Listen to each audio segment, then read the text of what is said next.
Halo, selamat sore semua. Assalamualaikum warahmatullahi wabarakatuh. Ya, jadi ini live dari sebuah resort di pinggir pantai di Bali ya. Jadi ini saya posisi di Bali. Hanya memang untuk memenuhi materi untuk teman-teman untuk share video ya. Saya harus share video secara rutin, paling tidak 1 minggu 1 kali atau 2 kali ya. Jadi ini mau nggak mau saya juga harus siapkan video untuk teman-teman malam ini. Oke, materi kita hari ini adalah selling to turn around story. Sebelum lanjut ke materi ya, saya mau sampaikan bahwa video ini sebenarnya video rekaman. Jadi ini video rekaman webinar saya minggu kemarin, hari Minggu yang lalu. Jadi seminggu yang lalu, salah satu saham yang waktu itu ada 2 saham. Salah satu sahamnya adalah ini yang akan kita bahas ini. Sahamnya apa nanti teman-teman lihat. Catatan pentingnya adalah sejak webinar sahamnya memang sudah naik 30-an% lebih ya. Itu artinya apa? Artinya tanpa saya announce kemanapun memang saham ini naik. Kira-kira begitu ya. Mas CS kan marketnya bullish. Oke, market bullish.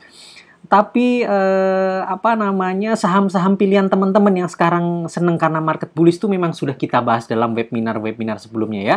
Jadi memang semuanya sudah kami bahas dalam webinar, bahkan sebelum orang rame bahas waskita, orang rame bahas SWF lah, bahas apapun lah kita sudah bahas jauh hari. So, jadi kita sudah bahas itu jauh-jauh hari. Saat ini kita akan berikan saham-saham terbaik, terbaru yang mungkin nanti 1 bulan atau 2 bulan ke depan orang-orang baru akan bahas rame lagi. Jadi kita selalu bahas lebih awal ya. Jadi hari ini materinya selling to turnaround story. Sekali lagi ini adalah video rekaman. Jadi teman-teman jangan kaget nanti mungkin kok catnya beda, kok pembahasannya kok harganya kok sudah beda. Jadi memang sudah lalu. Ya, oke, sebelum ke materi, saya mau iklan dulu.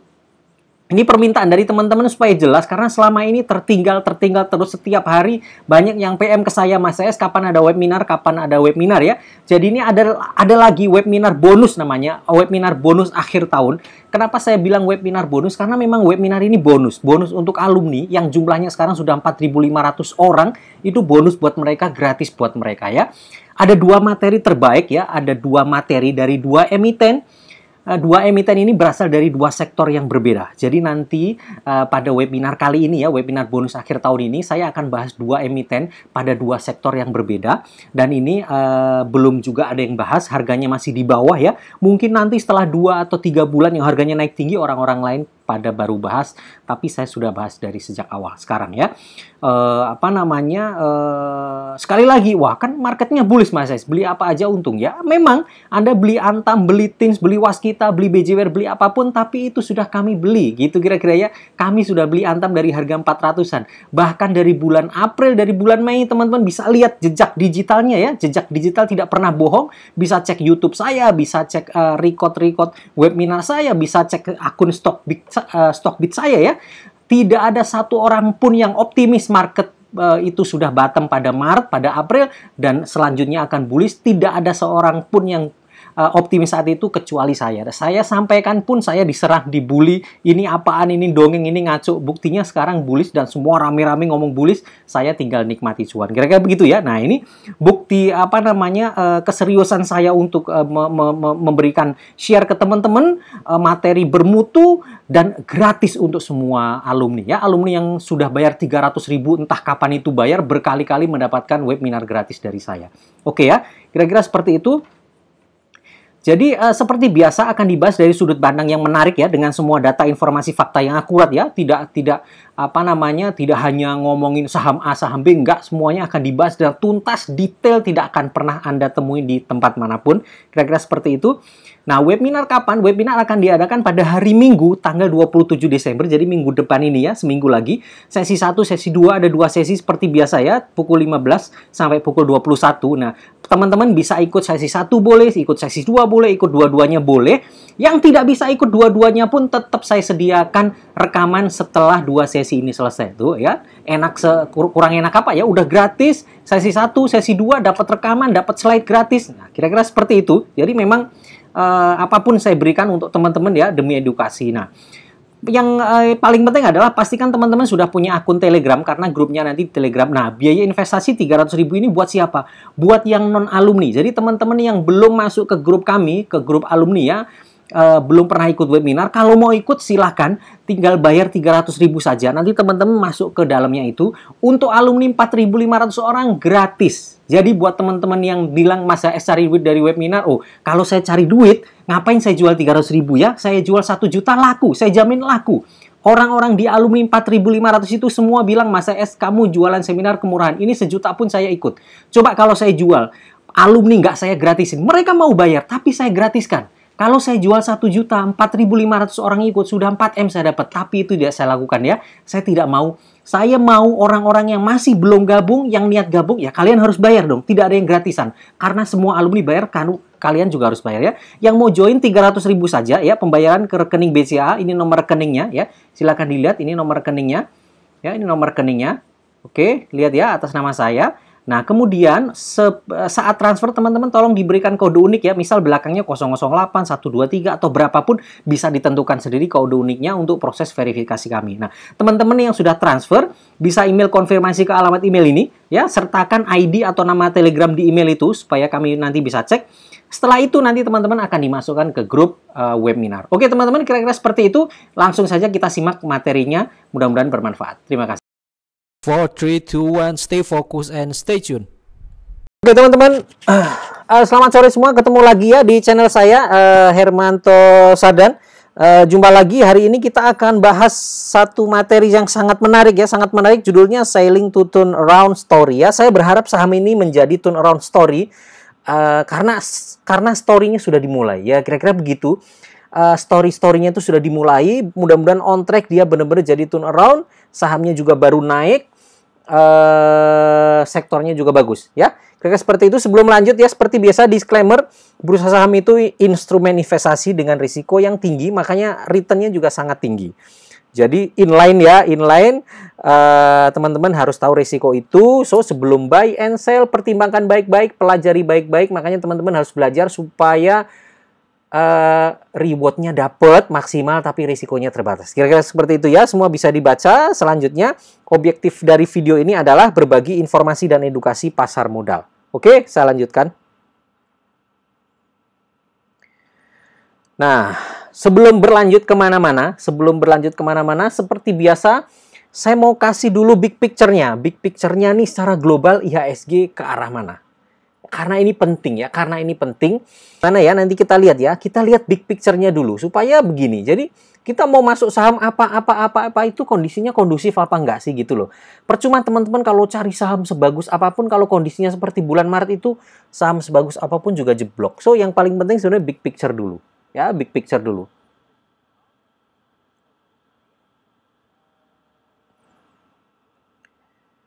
Ya, saya tidak mau bahas detail ya khusus untuk kondisi IHSG, tapi ini rangkumannya saja kondisi IHSG itu ya. Pertama, IHSG masih laggard di antara bursa regional maupun global. Ya, walaupun sudah naik tinggi ya, kemarin-kemarin sudah naik tinggi, tapi menurut saya masih ada peluang untuk naik lebih tinggi lagi ya untuk IHSG. Artinya posisi IHSG saat ini strong uptrend memang. Dan saya masih optimis, saya pribadi ya masih optimis, saya masih hold saham-saham ya. Teman-teman yang alumni sudah tahu ya, kemarin saya share live juga porto saya. Hari ini nanti ingetin deh, nanti selesai sesi ini saya share lagi. Supaya teman-teman tahu bahwa saya masih hold position full porto semuanya. Saya nggak ada cash. Gitu ya. Asing baru masuk 5% hari ini ya. Asing baru masuk 5%, yang belum masuk banyak dari 2017. Ibaratnya tuh gini teman-teman. Asing tuh kalau keluar 100 triliun dari 2017 tuh jualan sampai dengan kemarin Covid itu 100 triliun. Yang kembali lagi ke bursa baru 5 triliun. Yang 95 triliun belum kembali. Teman-teman rasakan IHSG sekenceng apa, senikmat apa, sehebat apa. 1 bulan terakhir ini itu baru 5%. Kalau sisanya 95% masuk, nah teman-teman nilai sendirilah. IHSG bisa kenceng seperti apa gitu ya.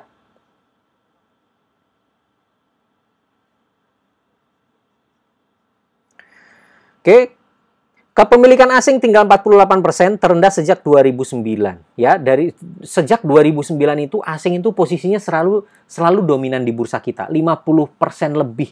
Baru kali ini asing tuh di bawah 50%. Nah, banyak yang prediksi ya, banyak fund-fund besar, khususnya fund-fund asing juga banyak yang sampaikan bahwa mereka akan take posisi lagi, mereka akan masuk lagi dalam jumlah besar supaya dominan lagi. Ini menarik ya, ini menarik dan ya ini sebenarnya peluang emas buat kita. Ya, kalau asing masuk dia mau dominan lagi itu seperti apa gitu loh ya, bullishnya bursa kita ya. Target IHSG saya 6.700 gitu ya. Itu ya di akhir 2021, tapi kadang-kadang dia bisa lebih cepat ya. Oke.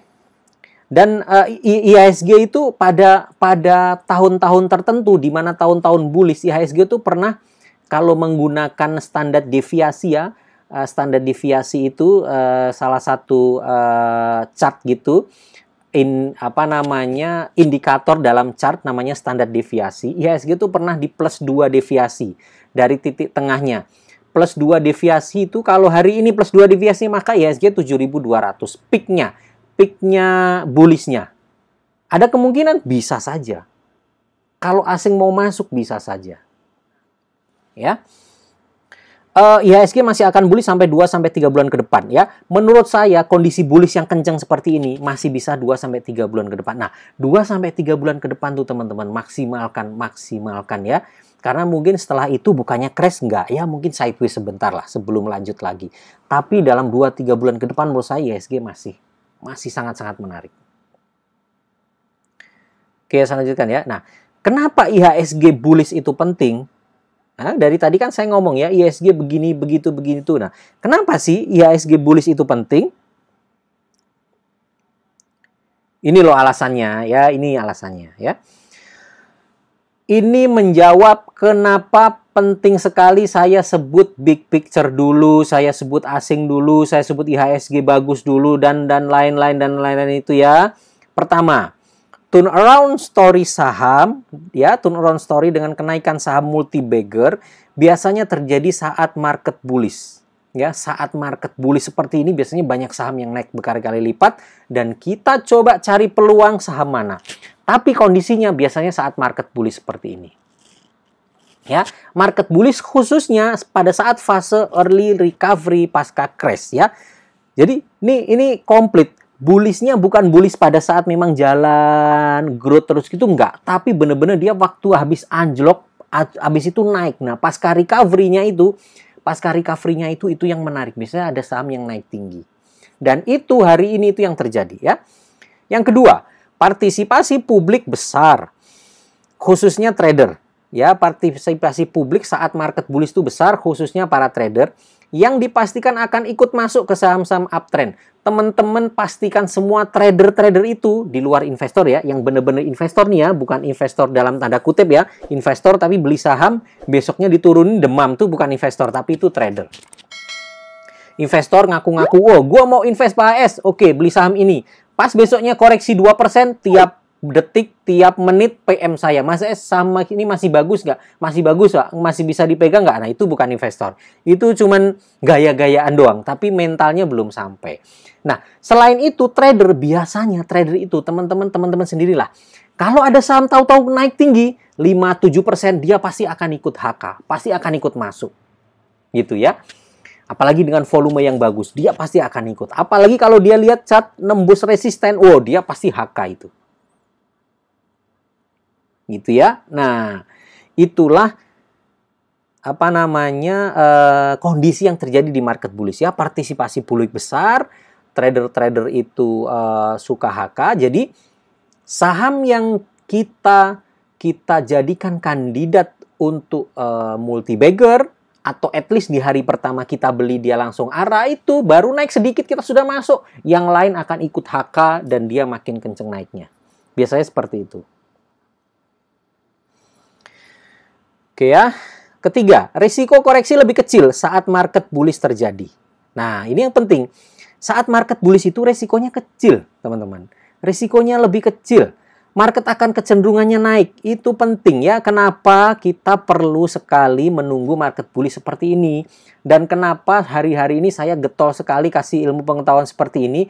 Karena momentumnya tepat supaya teman-teman bisa cuan.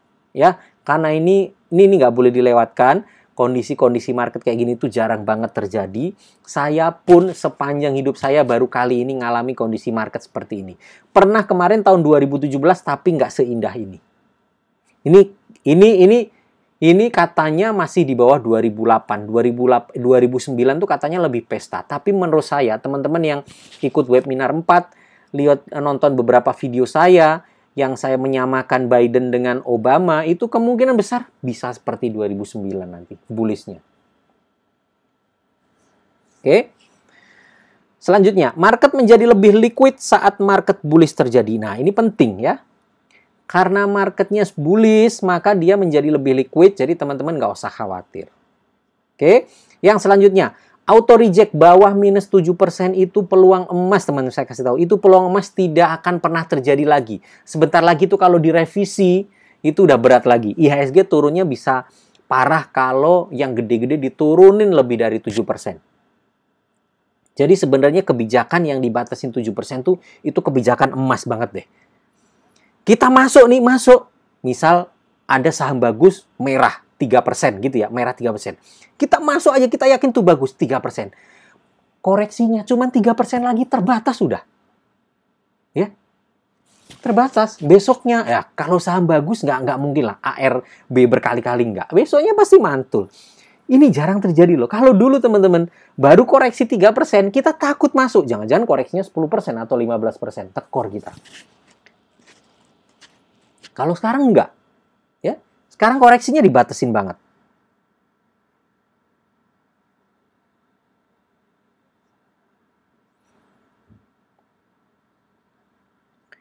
Ya, itu tadi penjelasan saya kenapa kita penting memikirkan big picture. Jadi sudah jelas ya teman-teman bahwa saat-saat ini marketnya sudah bullish, marketnya sudah bagus, saat-saat ini adalah timing waktu yang tepat untuk beli saham. Untuk sedikit, bukan greedy ya, tapi optimis lah. Maksudnya hilangkan pesimisme, tambah optimis, tambahkan porsi saham di portofolio gitu. Jangan banyakin cash. Sayang. Gitu.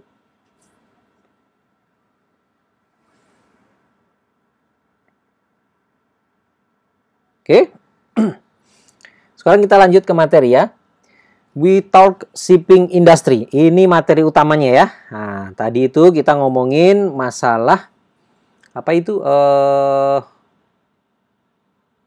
big picture-nya. Marketnya sudah bullish. Sekarang kita ngomong shipping industry.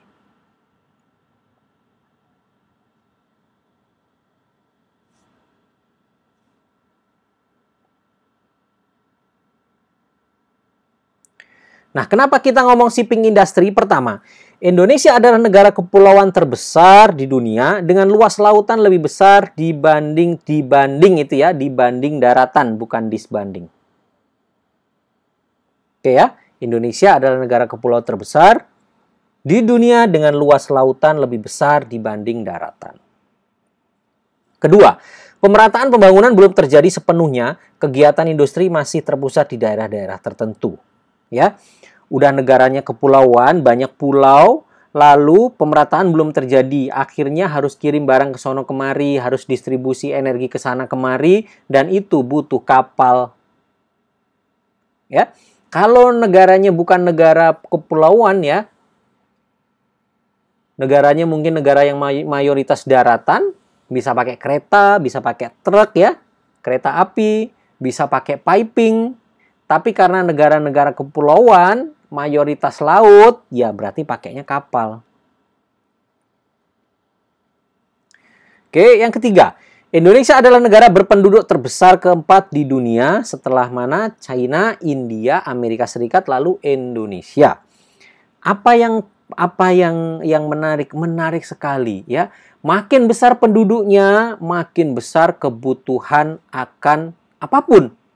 Akan sembako misal, akan kebutuhan hidup, akan makanan, akan energi gitu ya.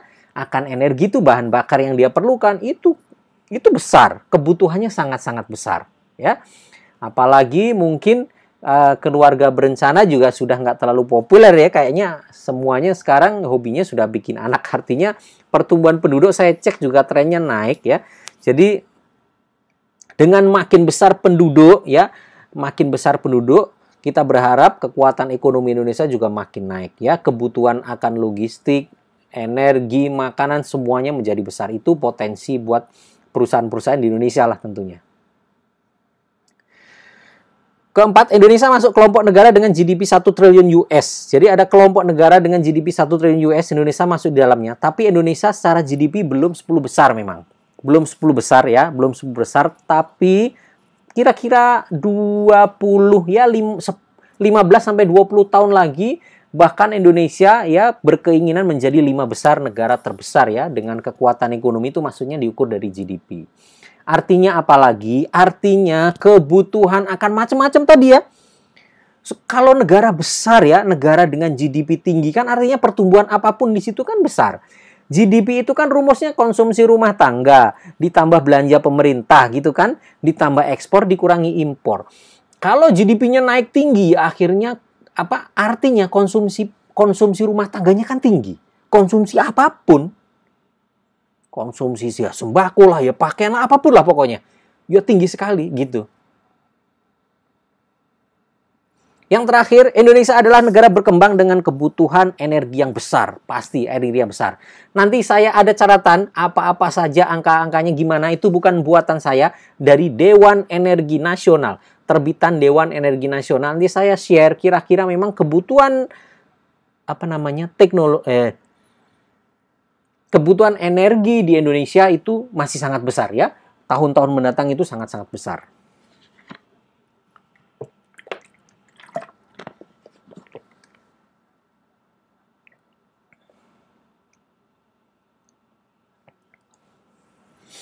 Nah, oke. Tadi alasannya kenapa kita layak bahas shipping.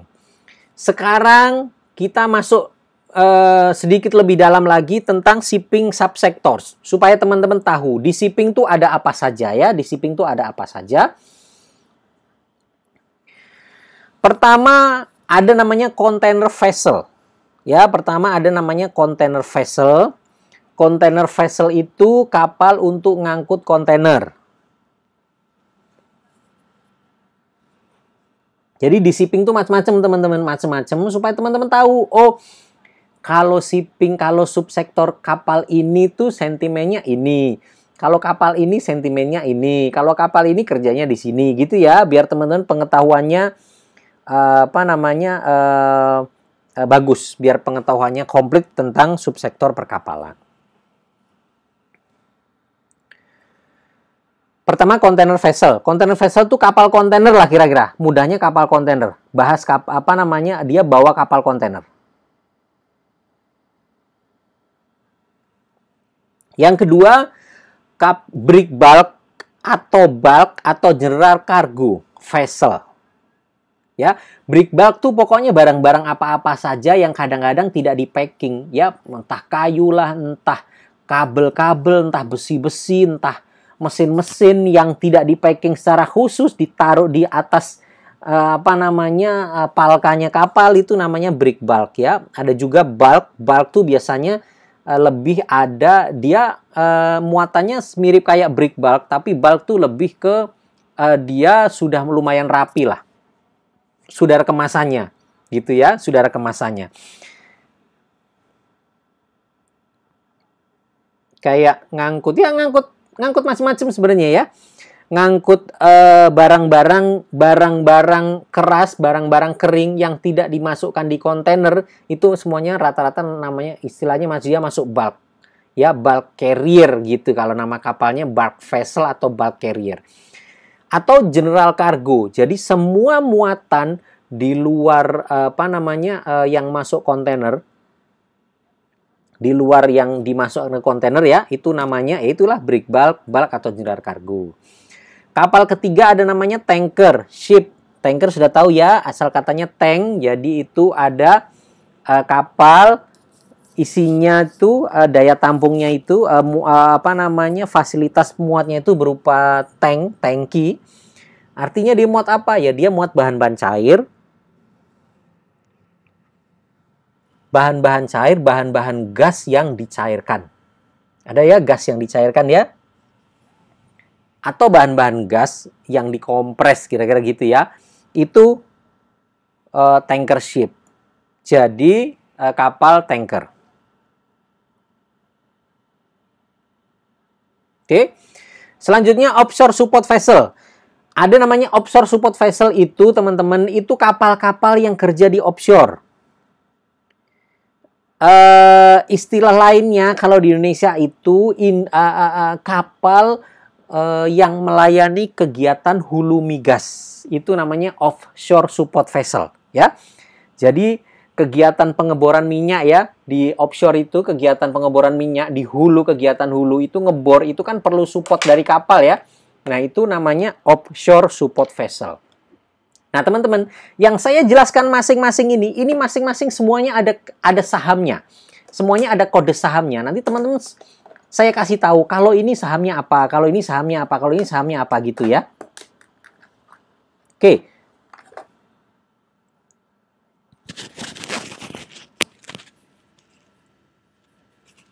Ya, maaf sebentar.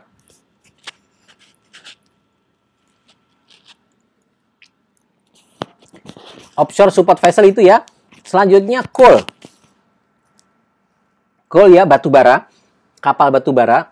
Nah, kapal batu bara tuh teman-teman, yang paling umum, yang paling banyak tuh tug and bars. Tug itu tugboat maksudnya. Bars itu tongkang ya, tongkang. Jadi kayak model besi aja, yang pokoknya besi disusun dilas supaya kayak inilah, kayak ember air yang gede gitulah.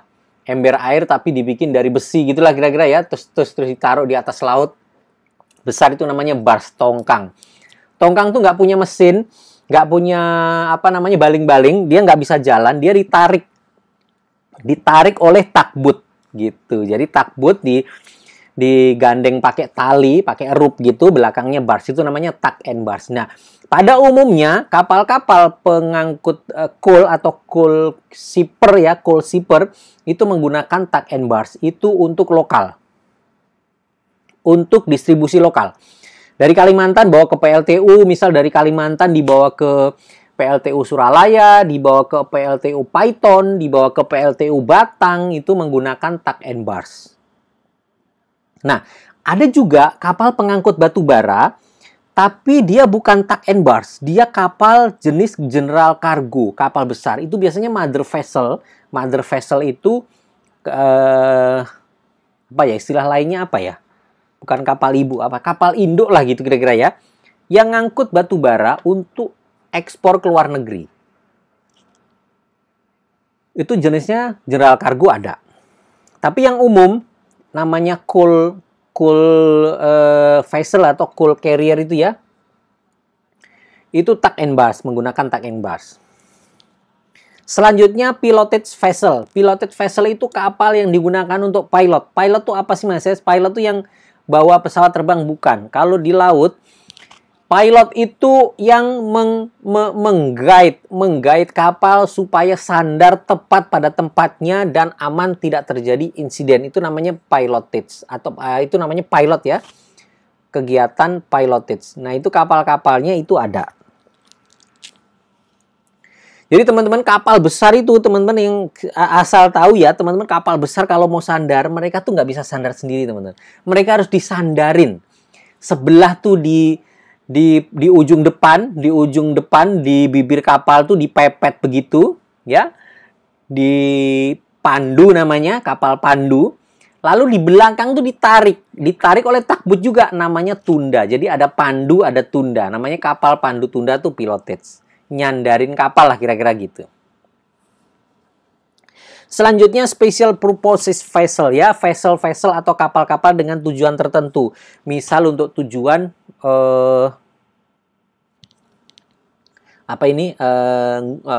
narik kabel bawah laut gitu ya, atau untuk tujuan survei-survei seismik, seperti kapalnya El Nusa tuh ada tuh. Jadi ada special purposes vessel ada. Ya, inilah jenis-jenis kapal. Ini jenis-jenis kapal kira-kira sudah saya rangkum semua. Teman-teman supaya tahu, nanti tinggal dipelajari aja. Oh, kalau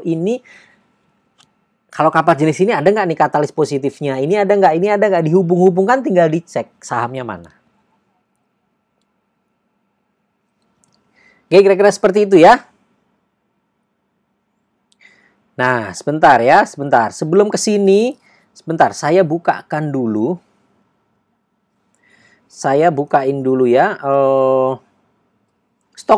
Stockbit.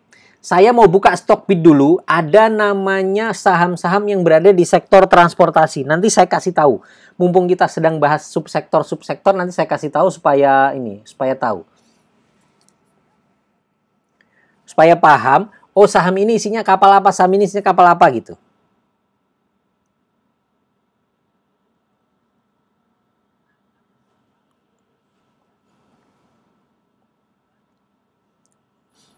Sebentar, infrastruktur utilitas transportasi ini.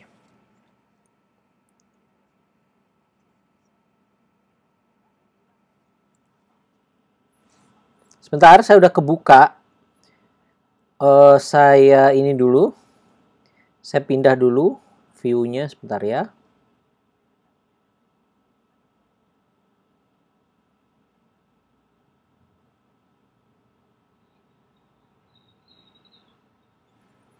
Ini dia.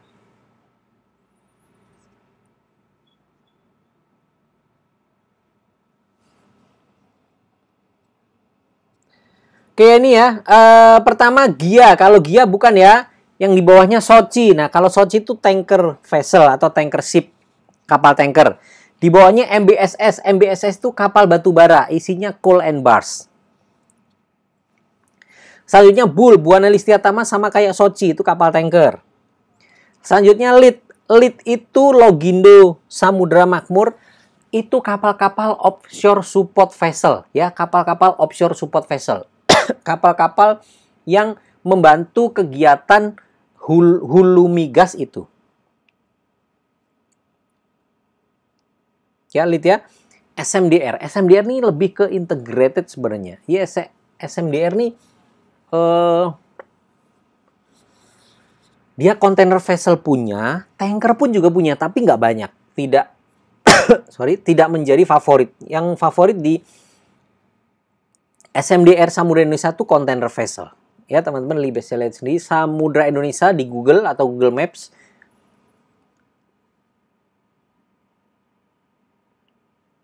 Di Google ya, Samudra Indonesia ya. Teman-teman lihat nanti itu isinya apa. Terus kemudian Dale ini bukan, Bird juga bukan ya. SMDR tuh punya tanker juga sih, sempat disewakan juga. TCPI ini coal ya, coal bars. Tuck and bars. PSSI ini juga tuck and bars. ASA ini bukan. Temas ini kontainer. Ya, Temas kontainer. Kemudian taksi bukan. Rig ini rig tenders. Dulu rig tenders itu offshore support vessel. Ya, rig tenders itu dulu isinya offshore support vessel, kapal-kapal offshore, tapi sekarang sudah masuk ke tuck and bars juga.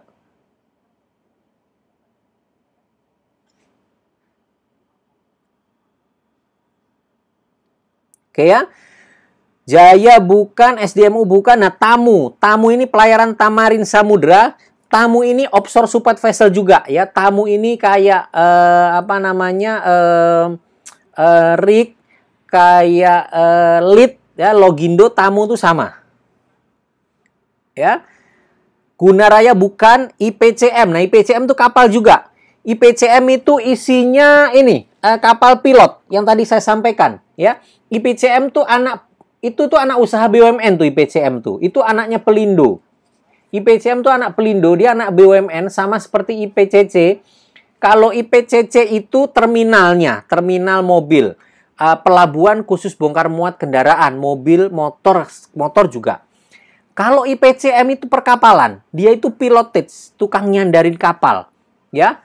Itu jasa layanan di bawah Pelindo. Itu IPCM. Ya. Truk IPCM SIP. Nah, SIP itu silo maritim, SIP itu sama kayak Sochi. Sama kayak Sochi. Ya, dia tanker. Oke. Ini bukan semua ya, IATA, Aksi Heli bukan. Lalu WINS, Wintermar. Wintermar itu sama. Dia seperti lead. Wintamar itu offshore support vessel. Ya, WINS. Lalu TPMA. TPMA Transpower Marine itu coal. Ya, TPMA ini coal and bars.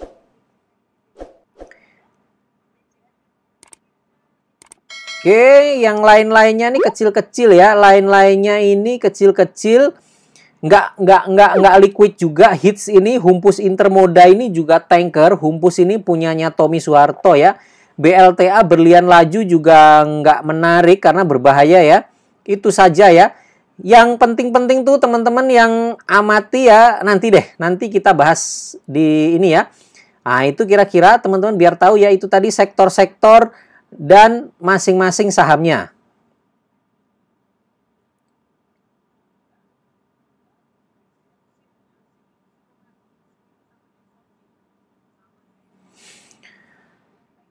Oke, sekarang kita bicara lebih lanjut. Nah, sekarang saya bilang shipping business handicap. Handicapnya apa sih? Nah, sebelum lebih lanjut, tadi ada peluang, sekarang ada handicapnya. Ya, supaya balance ada handicapnya, baru nanti kita bahas detail. Handicapnya itu pertama high teknologi, high capital. Perusahaan perkapalan itu teman-teman butuh modalnya sangat besar. Kenapa? Karena harus punya kapalnya. Kapalnya nggak bisa apa namanya, nggak boleh sewa. Kadang-kadang kalaupun konsorsium pun harus menjadi majority. Seperti misal mau masuk ke Pertamina misal. Kita mau masuk ke bisnis penyewaan tanker di Pertamina. Ya teman-teman persyaratannya harus punya kapal tanker.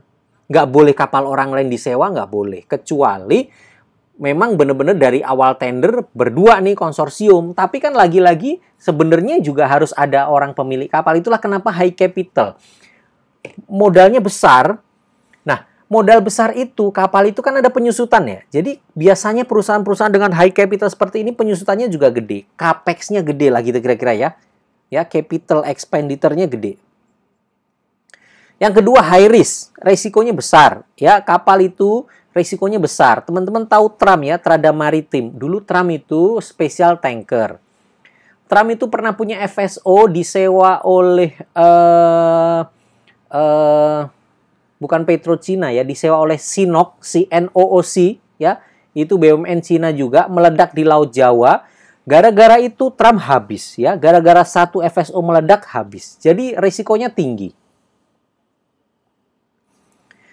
Oke, ketiga dia cycle stock ya, dia cycle stock makanya tidak bisa buat disimpan dalam jangka waktu lama, dia nggak bisa. Pokoknya kita beli cuan lumayan 100% atau berapa jual, udah gitu aja.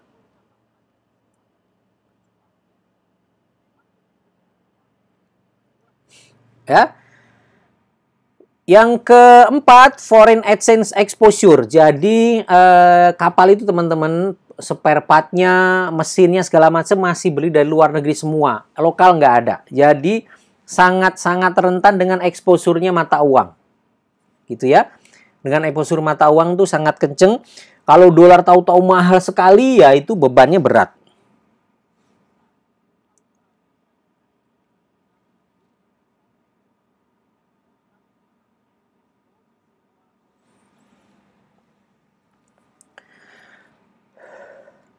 Oke ya, nah sekarang saya lanjutkan.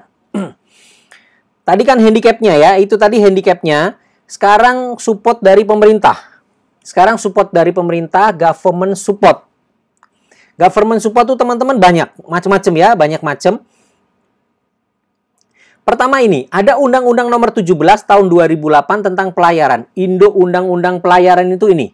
Ya, Indo Undang-Undang tentang perkapalan tuh ini, Undang-Undang Nomor 17 ya tahun 2008. Nah, dari situ itu ada turunannya. Ya, dari situ itu ada turunannya.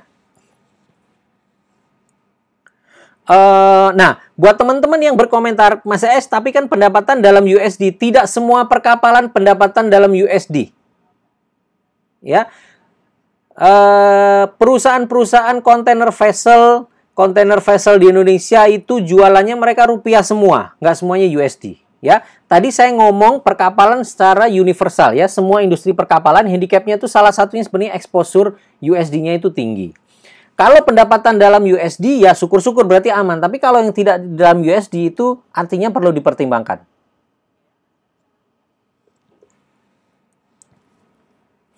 Nah, ini saya rangkum saja ya government support tuh teman-teman. Pertama, pokoknya kapal asing tuh sudah nggak boleh kerja di Indonesia.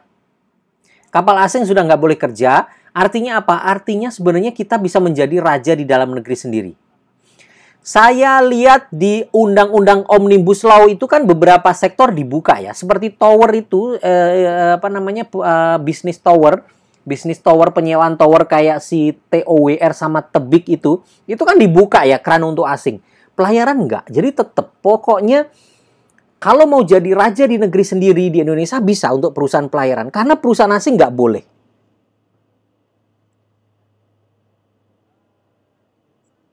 Gitu ya.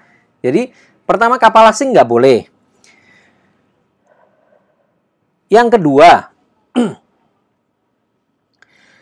pemerintah sudah pernah terbitkan untuk angkutan ekspor. Angkutan ekspor nih teman-teman. Kalau kapal asing tadi itu angkutan lokal, dari Kalimantan ke Sumatera, dari Kalimantan ke Jawa, dari Jawa ke Sulawesi, dari Jawa ke Sumatera gitu, itu harus berbendera Indonesia. Artinya harus perusahaan Indonesia. Nah, kemarin pemerintah terbitkan lagi tuh. Pemerintah baru terbitkan izin ekspor, bilangnya gitu. Pemerintah baru akan terbitkan izin ekspor kalau yang mengekspor itu kapalnya orang Indonesia. Tuh, lebih enak lagi tuh, lebih hebat lagi. Ekspor apa Mas ES? Macam-macam. Ekspor CPO, ekspor nikel, ekspor batu bara, ekspor timah, semuanya harus menggunakan kapal berbendera Indonesia. Nah, itu sebenarnya tuh emiten-emiten perkapalan di Indonesia pesta loh itu harusnya. Tapi ternyata kondisi yang terjadi nggak seperti itu. Yang terjadi adalah keterbatasan kemampuan, mungkin kemampuan finansial ya, sehingga pengusaha-pengusaha perkapalan Indonesia itu nggak bisa support. Bahkan kemarin oleh ketua asosiasi pemilik kapal Indonesia itu ya,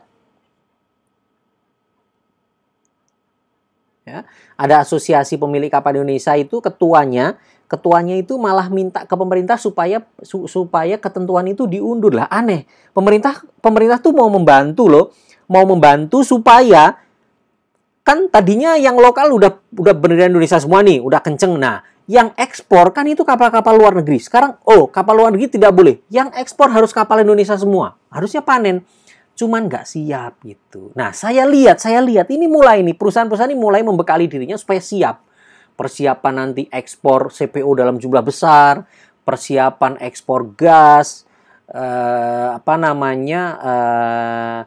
LNG gitu ya, persiapan ekspor biodiesel misal, gitu, macam-macam. Jadi kira-kira begitu ya. Pokoknya supportnya government tuh banyak teman-teman. Oke. Yang selanjutnya begini. Ini ya masih berdekatan dengan kapal juga ya, masih related dengan sektor shipping itu sektor namanya galangan kapal. Bahkan galangan kapal pun itu juga nanti galangan kapal Indonesia lah yang diberikan prioritas. Misal pemerintah mau bangun kapal, Pertamina kayak Angkatan Laut kayak siapa pun bangun kapal, yang bangun harus perusahaan Indonesia. Begitu. Misal Pertamina mau tender kapal pengangkut minyak tapi baru bangunnya sudah di Indonesia, gitu. Jadi pemerintah tuh sebenarnya supportnya tuh sudah banyak. Saya tahu sendiri karena itu dunia saya.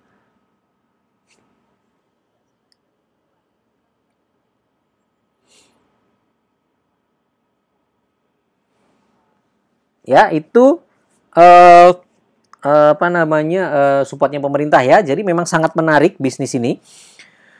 Kemudian coverage-nya teman-teman ya. Ini bisnisnya teman-teman harus tahu ini dulu supaya nanti penjelasan selanjutnya teman-teman paham. Jadi ada 4 jenis bisnis. Kapal tuh jenis bisnisnya tuh ada 4. kalau subsektornya kan tadi sudah saya jelasin ya, ada kontainer, ada batu bara lah, ada tanker lah, ada apa macam-macam. Nah, kalau dari sisi jenis bisnisnya, macam-macam itu dirangkum lagi menjadi 4. Ini pokoknya ini cara pemilik kapal nyari duit, kira-kira gitulah ya. Pertama, time charter. Teman-teman perhatikan, ini teman-teman harus tahu. Teman-teman kalau mau analisa sektor perkapalan, mau analisa emitennya, ini harus paham. Pertama, time charter. Time charter itu teman-teman, kapal disewa layaknya teman-teman sewa mobil.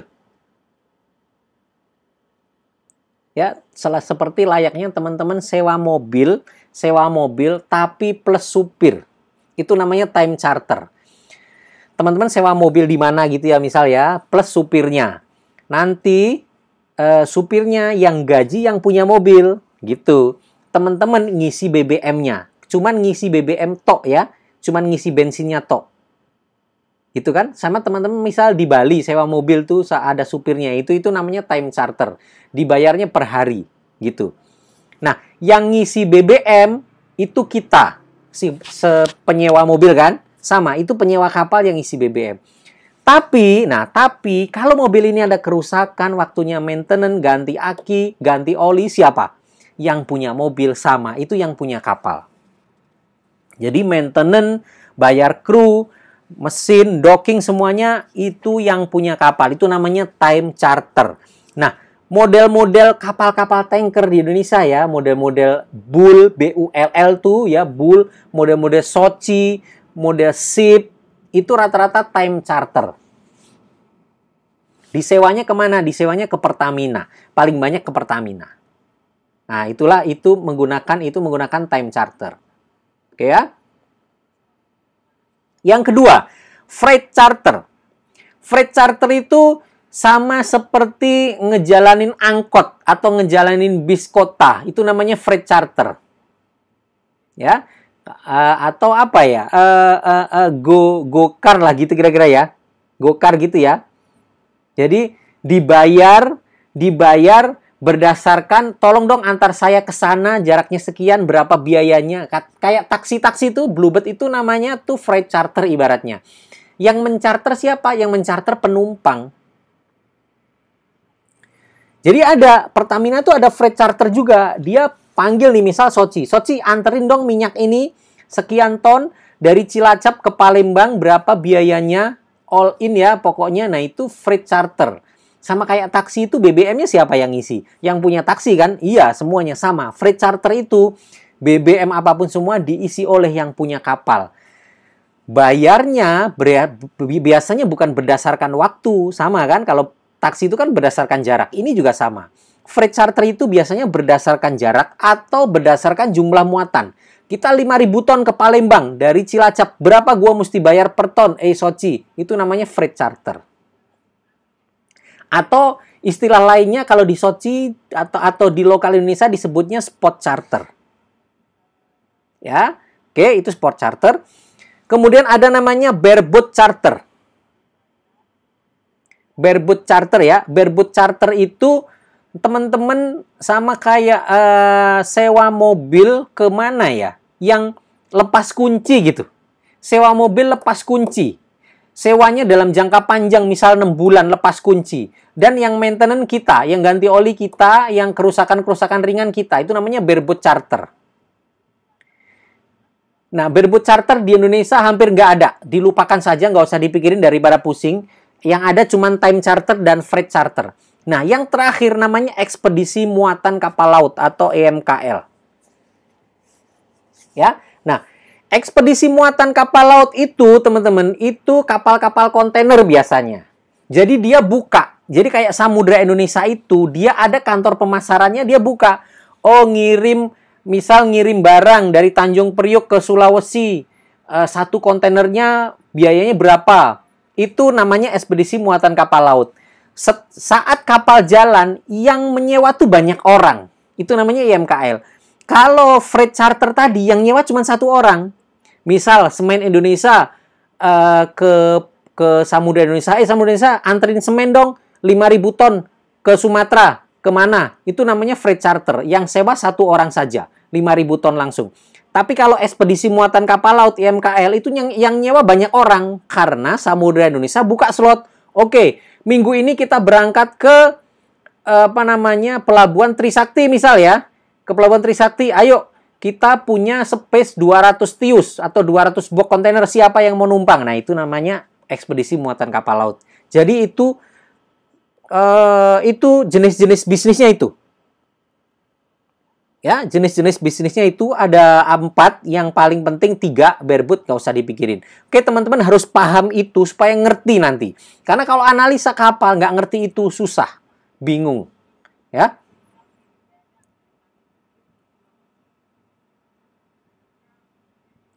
Oke, saya lanjutkan. Ini shipping sector advantage. Inilah dasar saya kenapa tadi sebenarnya sudah ya. Tadi sebenarnya sudah, bahwa sudah bullish, sudah begini, begitu.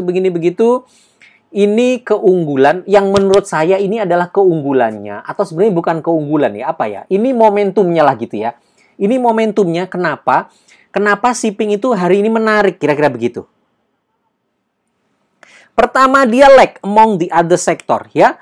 Shipping menurut saya tertinggal. Kondisinya market bullish, semua saham naik gila-gilaan. Valuasinya juga gila-gilaan nih, teman-teman lihatlah, sudah banyak saham yang nggak masuk akal. Ya, contoh Fire ya, itu sudah nggak masuk akal. Banyak lah yang sudah nggak masuk akal. Pokoknya saham-saham yang digoreng yang sudah nggak masuk akal tuh banyak sekali. Nah, shipping hari ini harganya masuk akal. Harganya masih murah, belum naik. Dan sebenarnya sudah mulai naik sih ya, sudah mulai naik, justru sudah mulai naik itulah yang saya baca itu sebagai peluang ya. Shipping itu nge-lag di antara sektor-sektor lain dalam IHSG. Itu peluang nomor 1 ya. Yang nomor 2, ekonomi recovery ya. Sedang ada recovery ekonomi. Ini penting. Kenapa? Karena bursa saat kondisi recovery ekonomi pasca crash, pasca Covid kemarin, itu bullishnya kenceng. Ini penting. Tadi sudah saya jelaskan ya. Ya, advantage-nya itu. Yang ketiga, government mega project. Ada proyek-proyek ada proyek-proyek besar dari pemerintah. Seperti proyek infrastruktur. Sekarang di Jawa kan, nanti di luar Jawa. Kalau ada proyek gede di luar Jawa, maka akan banyak kebutuhan logistik ngirim apapun dari Jawa misal ke tempat-tempat proyek itu. Karena proyeknya gede. Ya, intinya negara kepulauan, mau ada dimanapun, nggak bisa pakai helikopter, men. Semuanya harus pakai kapal. Nggak bisa pakai pesawat, ya. Oke, ya. New Capital City, Food Estate Project, ya. Ada pembukaan lahan jutaan hektar untuk digunakan sebagai, tanaman padi, misal. Dan itu kalau itu jalan, alat beratnya banyak beroperasi di situ ya. Kebutuhan alat berat banyak, kebutuhan BBM untuk jalanin alat berat itu juga banyak. Dan itu butuh distribusi gitu. Oke, selanjutnya biodiesel project ya. Proyek biodieselnya Pak Jokowi jalan terus ya. Dari B20, B30, B50, bahkan nanti B100. Biodiesel itu cairan butuh didistribusikan. Makin banyak, makin kenceng, makin besar kebutuhan distribusi. Ya. Selanjutnya coal gasification project. Nah, teman-teman tahu sendiri ini belum jalan tapi sudah mulai rame ya, batu bara dijadikan gas. Gasnya apa? Itu pengganti LPG. Nanti gasnya tuh gas liquid. Ya, gas liquid. Gas liquid itu bawanya juga pakai kapal, pakai tanker. Misal proyeknya yang jalan dulu di PTBA di Palembang. Jadi, semua gas di seluruh Indonesia disuplai dari sini. Sekian persennya untuk melengkapi LPG, pengganti LPG. Ya, itu harus ada pengiriman besar-besaran ke Kalimantan, ke Jawa, ke NTB, ke NTT, ke Bali, kemanapun. Itu juga menggunakan kapal. Ya, jadi ini advantage-nya sudah banyak sekali. Ya, potensinya ya. Nah, sekarang tiba ya, saham sektor perkapalan mana yang menarik, Mas AS? Oke, banyak yang menarik ya, banyak yang menarik. Ini saya akan sebut satu saham, tapi bukan berarti saham yang tidak saya sebut nggak menarik. Ya, saham yang tidak saya sebut bukan tidak menarik. saya akan kasih satu pilihan. Inilah justru pentingnya teman-teman ikut webinar. Teman-teman tahu ilmunya. Saat saya sebut saham A, misal teman-teman nggak cocok, teman-teman punya ilmunya, teman-teman bisa cari saham yang lain yang siapa tahu itu juga punya potensi beggar yang sama atau punya potensi kenaikan tinggi yang sama. Itulah pentingnya teman-teman tahu ilmu. Gitu. Oke ya, saham sektor perkapalan mana yang menarik? Oke. Saya menggunakan data dari sini ya. Indonesia Energy Outlook 2019. Yang 2020 saya belum dapat datanya, tapi menurut saya nggak banyak perubahan. Kenapa? Karena 2020 itu special case, emergency menurut saya, tidak banyak hal-hal baru yang dilakukan pemerintah, terutama kebijakan-kebijakan. Karena kenapa? Karena energi pemerintah, konsentrasi pemerintah lebih ke penanganan COVID ya. Jadi saya banyak menggunakan data-data rilis data 2019 untuk outlook-outlooknya pemerintah karena menurut saya itu masih on ya, hitung-hitungan itu masih on ya. Materi ini dikeluarkan oleh Dewan Energi Nasional ya, Sekretariat Jenderal ya, Dewan Energi Nasional. Artinya ini valid, bukan saya yang susun, bukan saya yang nulis asal tulis, enggak. Ini ada dasarnya ya. Ini para profesor, doktor, PhD, segala macam orang-orang yang terlibat langsung dalam penyusunan kebijakan energi yang tahu hitung-hitungan akurat.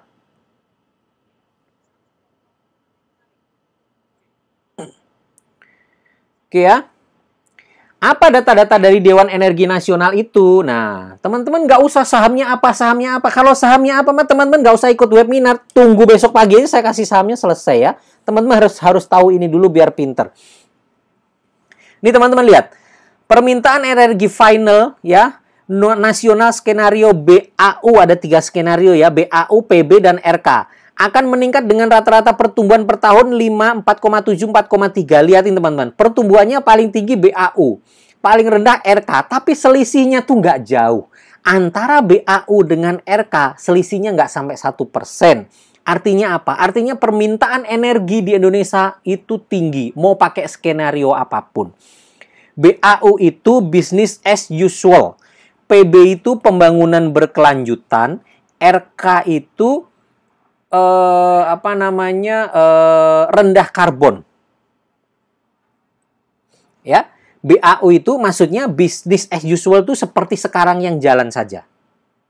Kalau PB berkelanjutan itu ada enhance, ada enhance kebijakan dari pemerintah, misal khusus untuk mobil-mobil pemerintah harus pakai mobil listrik. Nah, misal begitu-begitu loh.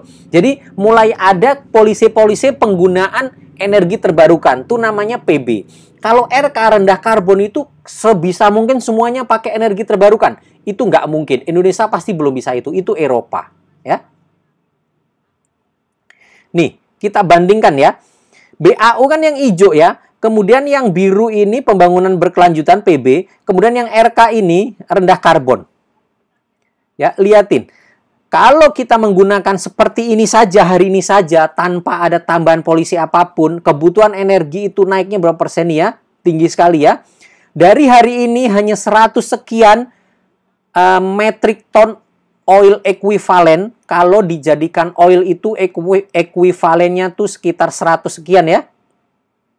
Sorry, bukan metric ton, tapi million ton. Ya, 100 sekian juta ton equivalent oil. Nanti pada saat 2050 kebutuhannya 500 sekian. Jadi 5 kali lipat teman-teman. Simpelnya teman-teman, kalau hari ini Pertamina butuh 5 tanker, 2050 ya, butuh berapa? Tinggal dikalikan 25 tanker. Gitu kira-kira ya.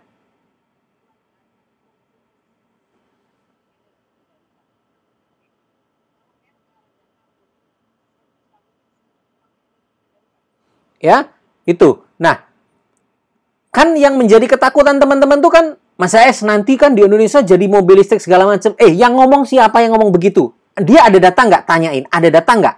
Ini data dari Dewan Energi Nasional loh. Ini nggak main-main. Ini bukan saya yang tulis. Dewan Energi Nasional dia sudah memforecast berdasarkan kekuatan Indonesia. Paling tinggi, paling hebat Indonesia tuh berada di skenario PB. Pembangunan berkelanjutan. Pembangunan berkelanjutan itu tumbuhnya masih seperti ini. Ya, pembangunan seperti ini. Nah, Nanti kita lihat eksposurnya masing-masing energi itu berapa tuh ada. Oke ya, ini. Ini teman-teman lihat kan? Lihat ya. Paling bawah ini million ton oil equivalent ya, juta ton kalau dijadikan oil, kira-kira gitu ya. Lihat. Ya ini ya. Ini 2018, ini 2050. Masing-masing ini skenario, masing-masing skenario. Tentu 2050 paling tinggi. Coba teman-teman liatin. Pertama batu bara aja. Batu bara mau pakai skenario apapun, kebutuhan batu bara tuh masih naik.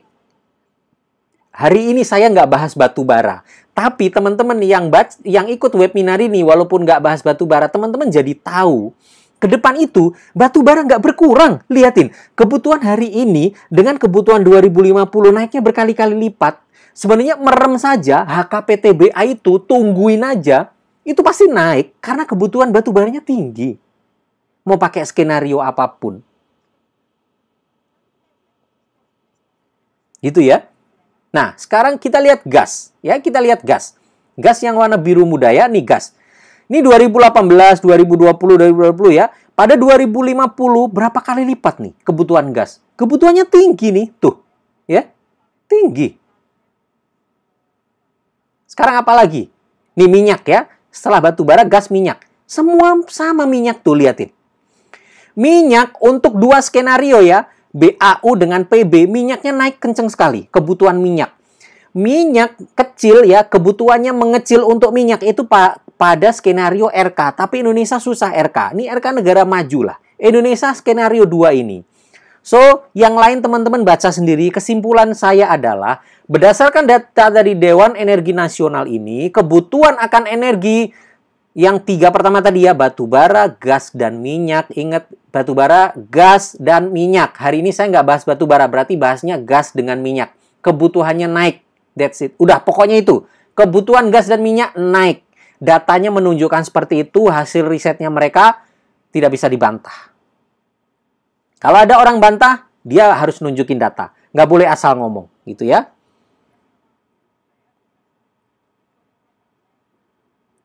Ini pemakaian per sektor, ini saya lewatkan saja. Oke. Kita baca ini ya. Untuk memenuhi kebutuhan di masing-masing sektor, nah ini kebutuhan apa nih kita lihat ya. Dan pembangkit listrik ya. Sektor tuh macam-macam nih. Ini sektor rumah tangga, komersil, industri, transportasi itu ya. Untuk memenuhi kebutuhan di masing-masing sektor dan pembangkit listrik sampai tahun 2050 diperlukan penyediaan minyak sebesar 146,6 juta ton oil equivalent. Ya, juta ton.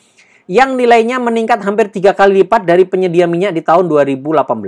Yang besarnya hanya 54. Ya, kebutuhan minyak naik. Oke, kira-kira begitu ya. Sedangkan untuk skenario PB dan RK tidak sebesar ini, tapi tetap naik tinggi. Ya. Nah, produksi minyak untuk ketiga skenario pada 2050 menunjukkan tren penurunan, produksinya turun, kebutuhannya naik. Terutama dipengaruhi oleh rendahnya kegiatan eksplorasi migas. Ya, dan rendahnya tingkat keberhasilan eksplorasi. Di samping itu, iklim investasi migas yang kurang kondusif bagi pelaku usaha dan belum optimalnya teknologi IOR. Artinya pokoknya teman-teman, pesan yang disampaikan ini adalah Indonesia ini shorted minyak di masa depan. Produksinya turun tapi kebutuhannya naik gitu. Ini teman-teman lihat. Ini kebutuhan minyak ya. Tren penyediaan minyak.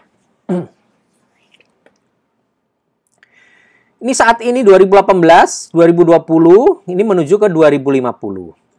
Ini masing-masing skenario. Posisi Indonesia sekali lagi skenario paling kiri atau skenario tengah. Kebutuhannya liatin teman-teman dari ini kombinasi nih ya. Produksi dan impornya segini. Nanti produksinya makin mengecil, impornya makin membesar. Artinya apa? Artinya pekerjaan kirim-kirim minyak itu udah nggak ada matinya lah. pasti besar. Karena dibutuhkan minyak sebanyak ini sampai masa depan, masa mendatang ya. Ya. Pemerintah berikan 5 paket insentif untuk genjot produksi 1 juta barel. Ya, pemerintah berikan 5 paket insentif untuk genjot produksi 1 juta barel. Hari ini pemerintah tuh sudah ada insentif loh teman-teman ya. Insentif ini saya kasih tahu, ini sebenarnya bukan saham yang saya pilih. Tapi kalau saham ini sewaktu-waktu gerak, teman-teman tahu story-nya apa gitu loh. Teman-teman siap-siap nanti kalau ada news apa, oh berarti ini gitu ya. Hari ini SKK Migas itu sudah kasih 5 insentif. Insentif itu teman-teman, translate-nya adalah biaya pekerjaan di hulu migas itu menjadi lebih murah. Pajak dikurangi, pokoknya banyak lah. Ini belum banyak diangkat. Nah, di IHSG itu yang ada hubungannya dengan ini, pertama Elsa. Elsa sudah pernah saya bahas, sahamnya sudah naik. Bagi yang nyangkut, saya juga heran di webinar 5 ini. Saya call Elsa itu harganya di bawah 320. Di bawah 320. Elsa hari ini harganya sahamnya kalau nggak salah 360. Saya heran kenapa masih ada yang nyangkut. Tapi ini Elsa ini potensi nih. Ke 400, ke 500 tuh potensi. Tapi kok nggak gerak-gerak Mas CS? Ya, kamu maunya beli saham naik terus tiap hari ya nggak bisa, men. Kalau kamu agak dicun sedikit menjadi mid-term views, ya enak gitu loh. Pegang saham tuh agak tenang. Tapi kalau teman-teman short term sih nggak masalah. Saya tidak menyalahkan. Tapi teman-teman harus lincah. Beli saham naik, jangan terlalu rakus. Naik dapat 5-10% jual, pindah saham lainnya. Begitu. Kan ini pilihan aja teman-teman. Teman-teman mau trading, ya trading lah. Teman-teman mau investasi, ya investasi lah. Jangan bingung gitu aja. Teman-teman maunya investasi, tapi hasilnya seperti trading tiap hari cuan nggak bisa. Gitu aja loh. Sebenarnya simple, nggak susah.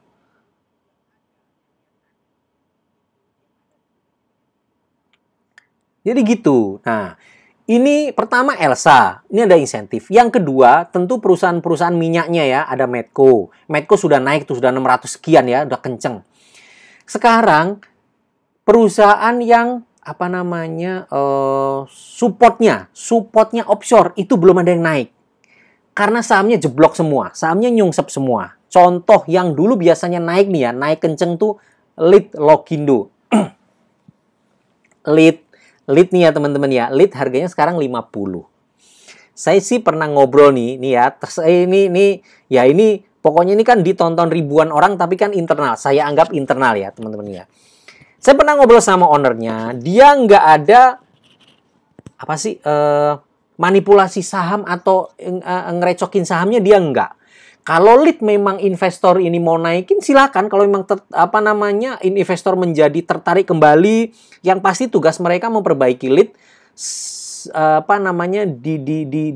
di sela-sela kondisi yang memang berat seperti ini. Tapi ini ada insentif. Mudah-mudahan itu juga insentif itu bagus buat bisnisnya Lead. Logindo itu ya. Lead itu kapal-kapal offshore. Dia punya AHTS DP2 itu kapal offshore yang teknologi paling tinggi, paling mahal, charter hire-nya paling tinggi itu. Nah, Lead itu harganya sekarang 50. Nih, teman-teman dengerin ini saya ngomong kita taruhan nih, gini. Itu Lead teman-teman. Kalau ada fund gede yang angkat aja 50-nya dihabisin. Dia naikin 51, 52 pasti banyak yang nyerbu itu. Ada fund gede nih, dia hajar di 50. Pasti dalam kondisi bullish nih, kan tadi kan sudah saya jelaskan kan, keuntungan market bullish itu kayak apa. Itu kalau dihajar 50 aja ya, ada yang hajar gede 50 sampai 51. Dia diem, naik sendiri tuh barang. Nanti 60 sekian dia jualan, untung dia. Nah, ini kita lihat aja. Saya ngomong begitu nih ya, masalah ini sudah ada insentif. Cuman ini belum ada yang mau ngejalanin aja nih barang. Insentifnya udah ada, newsnya belum. Nanti kalau mulai CNBC naikin news, Lead diuntungkan insentif bla bla bla, kinerja membaik, oh itu ada yang HK naik nanti.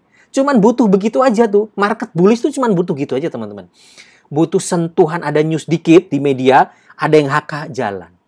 Nah, tapi yang saya rekomendasikan bukan Lead. Saya cuman kasih tahu aja. Kalau yang berhubungan dengan insentifnya SKK Migas itu, lead itu menikmati. Selain Elsa, Medco tentunya ya.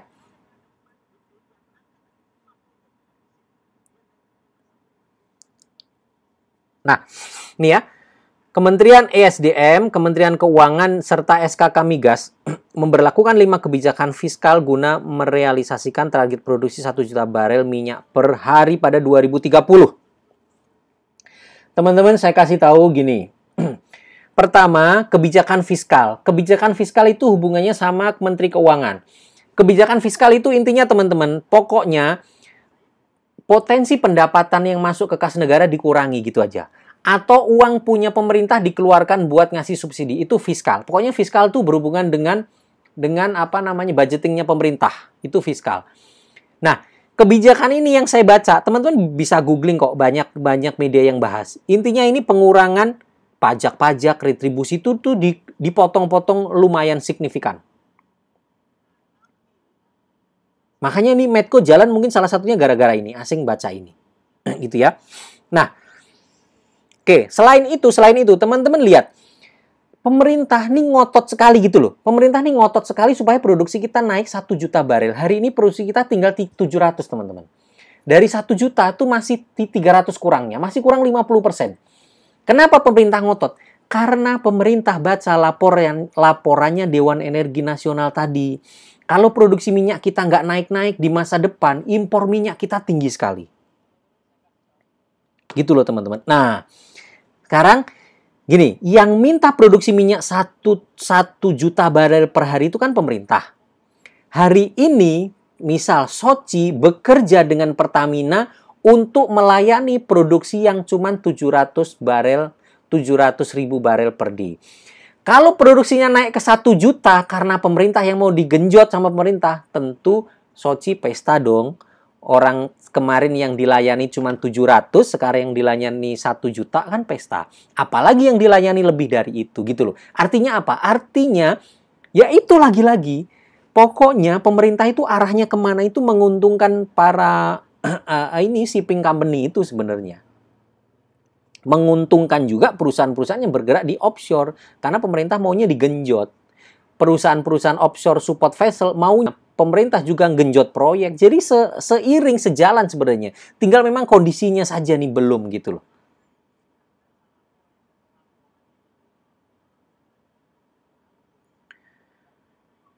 Oke, sekarang kesimpulan lagi.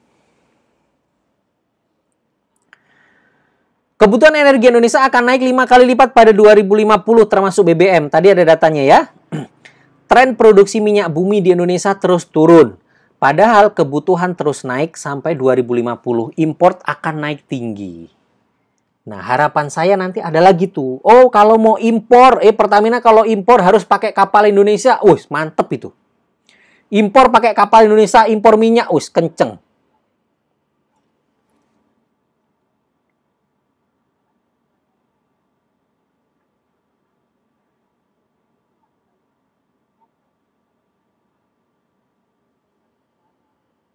Oke ya.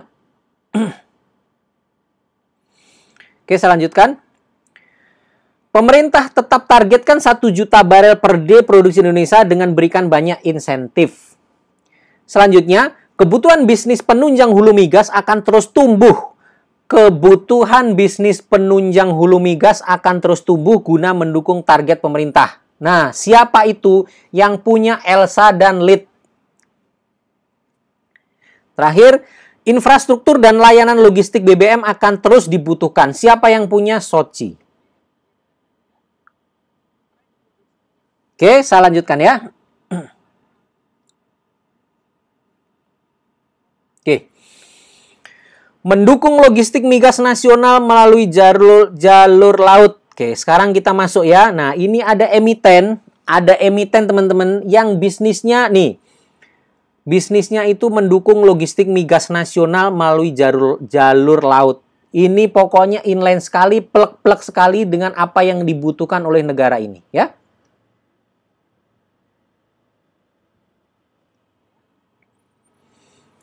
Nih, ini rute-rutenya emiten ini. Emiten ini teman-teman punya kapal tanker kira-kira gitu loh. Ini rutenya nih. Seluruh Indonesia dia punya. Dia sudah pernah ngirim kemanapun nih. Nih sampai ke Sorong, Biak, Papua, kemanapun dia sudah pernah nih. Ya. Perusahaan ini mempunyai jalur pelayaran mulai dari Sumatera hingga Papua. Jalur pelayaran internasional mencakup Timur Tengah dan Asia. Nah, perusahaan ini sudah sangat pengalaman di Timur Tengah sampai ke Asia, sampai kemanapun. Jadi nanti kalau misal impor harus gunakan kapal dalam negeri, ini sudah siap dia. Kapalnya pun sudah siap. Kenapa harus ada siap dan nggak siap, Mas AS? Gini, saya kasih tahu teman-teman. Ngejalanin kapal itu nggak mudah. Ngejalanin kapal itu sulit. Teman-teman ngejalanin kapal nih, kapal. Teman-teman sebelum masuk ke pelabuhan, apalagi pelabuhan minyak yang ngangkut minyak itu biasanya pelabuhan punyanya perusahaan minyak. Punyanya ConocoPhillips, punyanya Chevron, punyanya BP, ya, BP, British Petroleum. Nggak mudah, kapal itu kalau mau sandar ke sana tuh diperiksa dulu teman-teman. Diperiksa, compliance-nya. Mereka tuh punya standar dari OCMF namanya. Oil Company International Marine Forum, OCMF itu tinggi standarnya. Jadi, kalau ada satu perusahaan perkapalan yang sudah lolos bisa sandar di pelabuhan-pelabuhan minyak internasional, ini berarti manajemennya top, kondisi kapalnya top. Nggak semua kapal bisa sandar. Maksud saya begini, maksud saya perusahaan-perusahaan seperti ini tuh sebenarnya dia sudah siap menerima proyek-proyek potensial ke depan. Tinggal proyeknya mana gitu aja. Nah, once nanti ada proyek misal, oke.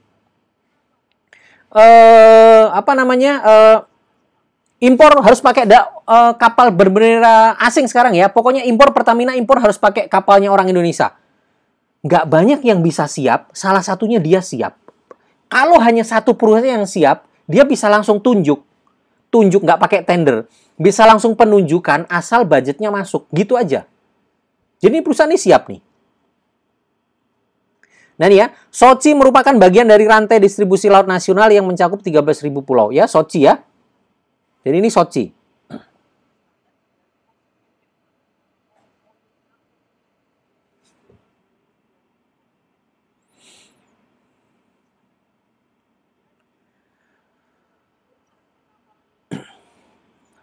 Oke ya, bisnisnya Sochi apa aja? Nah, ini bisnisnya Sochi ya.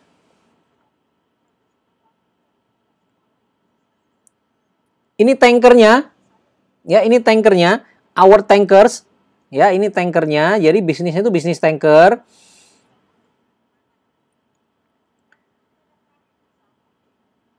Ya, today we have own and operate modern and diverse fleet of over 37 sophisticated vessel to support transportation.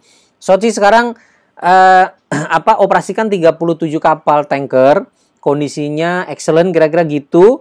Dengan diverse ya, dengan spek yang bermacam-macam dari ukuran kecil sampai ukuran paling besar mereka punya, jadi mereka lengkap ya. Oke. Ini tipe-tipenya ya, Sochi ya. Sochi punya FSO. FSO itu floating storage, jadi teman-teman kapal tanker tapi mesinnya dimatiin, baling-balingnya di-blank istilahnya, dicopot lalu ditaruh di tengah laut sebagai penampungan, itu namanya FSO. Sochi punya itu.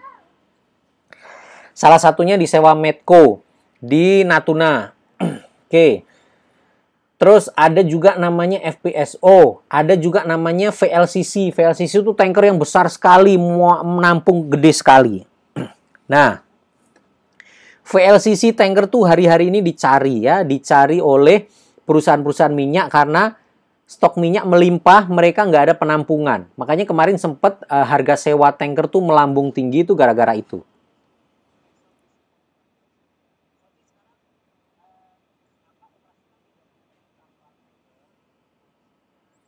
Oke ya.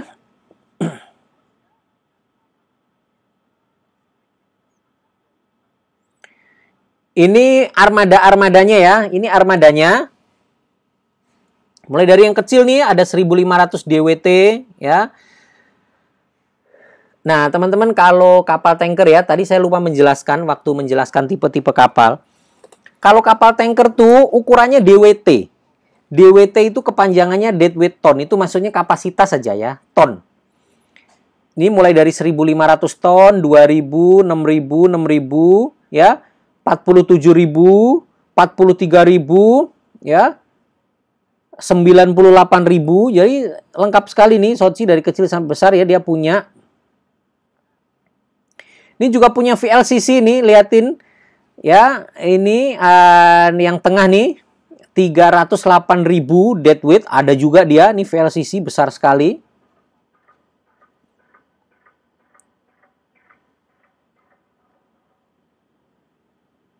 Ya, nah ini armada-armadanya. Oke, selain tanker apa bisnisnya? Nah, selain tanker apa bisnisnya? Teman-teman tolong disimak dulu ya, disimak ini penting. Nanti terakhir-terakhir tuh paling penting. Jadi jangan skip-skip ya, teman-teman nggak tahu materinya penting. Nanti setelah ini tuh materi yang lebih penting itu story pentingnya, kunci pentingnya. Saham ini akan naik karena apa? Itu nanti setelah ini. Setelah ini nanti ada saham kedua ya. Kalau teman-teman nggak bisa beli ini karena nggak syariah, nanti teman-teman cek yang saham kedua apakah syariah apa enggak. Nanti dilihat. Oke, Sochi punya shipyard facilities, namanya PT Multi Ocean Shipyard. Shipyard nih galangan kapal ya, galangan kapal. Nih, teman-teman bisa baca sendiri ya. Tempatnya di Free Trade Zone area, ya, tempatnya itu di Bangka, di Selat Malaka ya, ini di Selat Malaka, locate in Selat Malaka. Ya, jadi kalau di pelayaran teman-teman yang mungkin ada yang di sini yang di pelayaran atau yang kru kapal mungkin pernah jadi perwira kapal. Selat Malaka tuh teman-teman adalah jalur laut paling rame di Indonesia. Paling sibuk, paling rame itu Selat Malaka. Semuanya lewat situ. Jadi kapal-kapal luar negeri yang mau ke Tanjung Priok semuanya lewat Selat Malaka. Itulah kenapa pertimbangan Sochi buka galangan di Selat Malaka. Jadi Sochi ini mempermudah orang-orang yang mau maintenance kapal, yang mau bangun kapal, yang mau docking kapal, yang mau apapun lah. Tidak perlu jauh kemana-mana, pokoknya Anda lewat Selat Malaka bisa langsung mampir ke galangan kami. Kira-kira gitu. Ya. Terus ini selain untuk repair, selain untuk docking, dia juga bisa bangun baru. Sochi sudah pernah bangun kapal tankernya Pertamina. Walaupun telat, walaupun bermasalah, saya sih waktu itu nebak karena ini memang baru. Perusahaan ini baru, orang-orangnya memang dia hijack orang-orang dari galangan-galangan terkenal, orang-orang lama, tapi bagaimanapun juga baru. Harmonisasi timnya belum terjadi, makanya sering delay. Tapi di masa depan, sebenarnya galangan tuh, apalagi Sochi punya tanker banyak, galangan tuh menjadi kunci keberhasilan dia sebenarnya.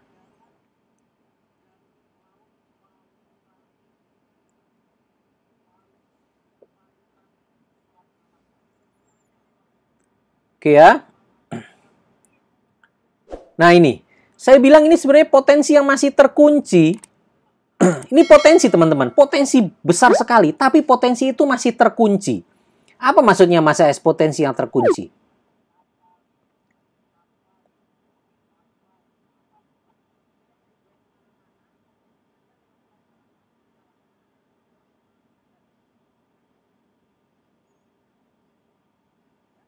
Nih ya.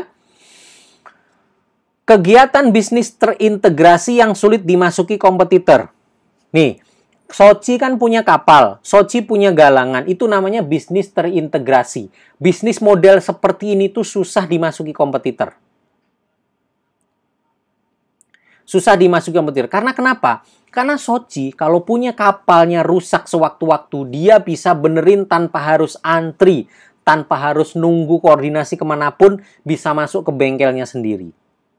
Ini nilai jual yang bisa dia menjadi pemenang di setiap kompetisi. Di perusahaan manapun ada kebutuhan kapal, Sochi menang dengan kondisi ini. Itu yang pertama. Yang kedua, teman-teman kalau yang pernah ikut proyek-proyek tender di perusahaan-perusahaan migas ya, saya sendiri sering dulu. Beberapa perusahaan migas yang saya ingat tuh PHE, Pertamina Hulu Energi itu, dia kalau tender, misal dia tender ke kapal offshore kalau dia ya, kapal-kapal offshore. Tapi dia juga sering tender tanker kecil untuk fuel supply ke proyek-proyek dia.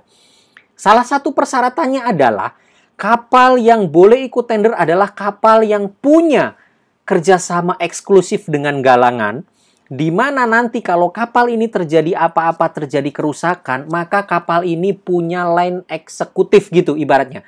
Kapal ini punya jalur khusus supaya bisa masuk ke galangan tanpa antri.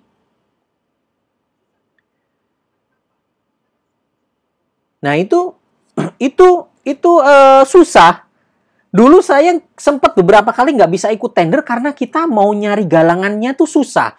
Galangan tuh nggak mau dibikin kerjasama seperti itu. Karena buat galangan ya first in, first serve, first in, first serve ya. Yang masuk duluan dilayani duluan, yang booking duluan masuk duluan kan gitu. Tapi perusahaan minyak itu kadang-kadang nggak. Pokoknya saya nggak mau tahu. Kalau kapal kamu rusak, kamu harus segera bisa masuk ke galangan dengan jalur eksekutif. Nggak boleh ngantri gitu. Harus ada kerjasama dengan galangan. Nah kalau Sochi ya sudah pasti bisa dia. Mau Pertamina minta apapun, kamu harus bisa begini punya begini. Sochi udah punya semua. Ini sebenarnya menang dan ini susah dilawan sama kompetitor. Kompetitor kalau mau ngelawan ini ya harus punya galangan dan itu besar biayanya. Kedua, garansi reliabilitas layanan bisnis. Ya tentu ya, kalau dia punya galangan sendiri enak. Rusak tinggal benerin, ganti kapal yang satunya. Yang ini dibenerin langsung ganti, enak. Dikerjakan sendiri. Jadi lebih reliable gitu loh. Penyewa tuh lebih tenang. Teman-teman misal punya proyek apalah, butuh truk misalnya, butuh truk buat angkutan pasir.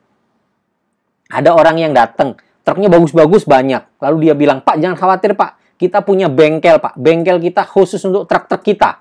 Jadi Bapak nggak usah khawatir. Truk kita ada masalah, langsung masuk bengkel, nggak perlu ngantri." Yang satunya, supplier truk yang satunya, dia nggak punya bengkel. Teman-teman tanya, "Pak, ini kalau rusak gimana?" Ya, kalau rusak kita cari bengkel, Pak. "Bapak udah ada bengkelnya?" "Belum, Pak. Bengkelnya nanti ke bengkel orang lain." "Kalau bengkelnya orang lain sibuk gimana?" "Ya, nunggu, Pak." Nah, kan? Khawatir, kan?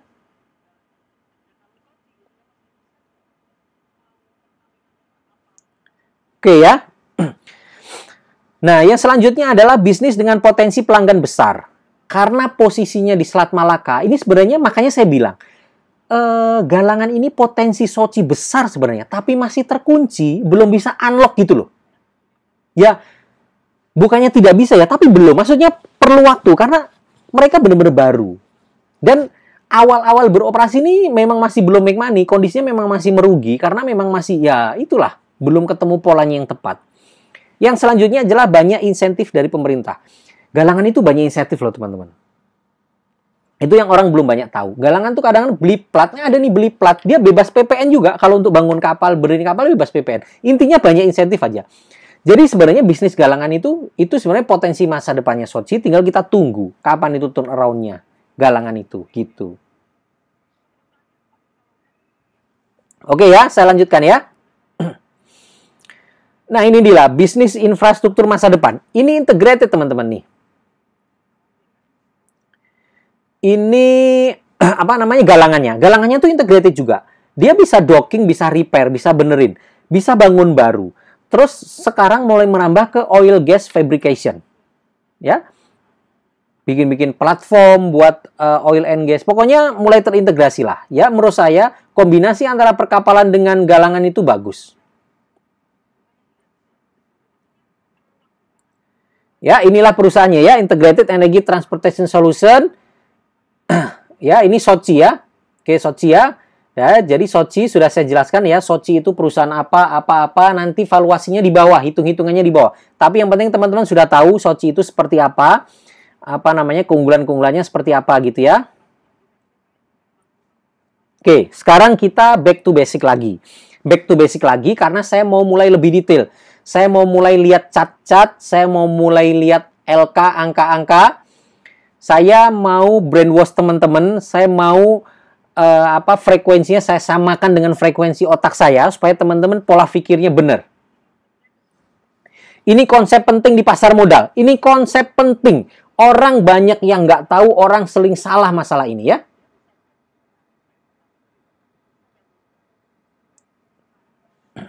Ya, ini konsep penting di pasar modal. Pertama, harga saham ya, harga saham yang diakumulasi menjadi indeks maksudnya ya. Maksudnya saham-saham itu kalau dijadikan satu kan menjadi indeks kan. Jadi kalau kita ngomongin saham itu kan ngomongin indeks sebenarnya.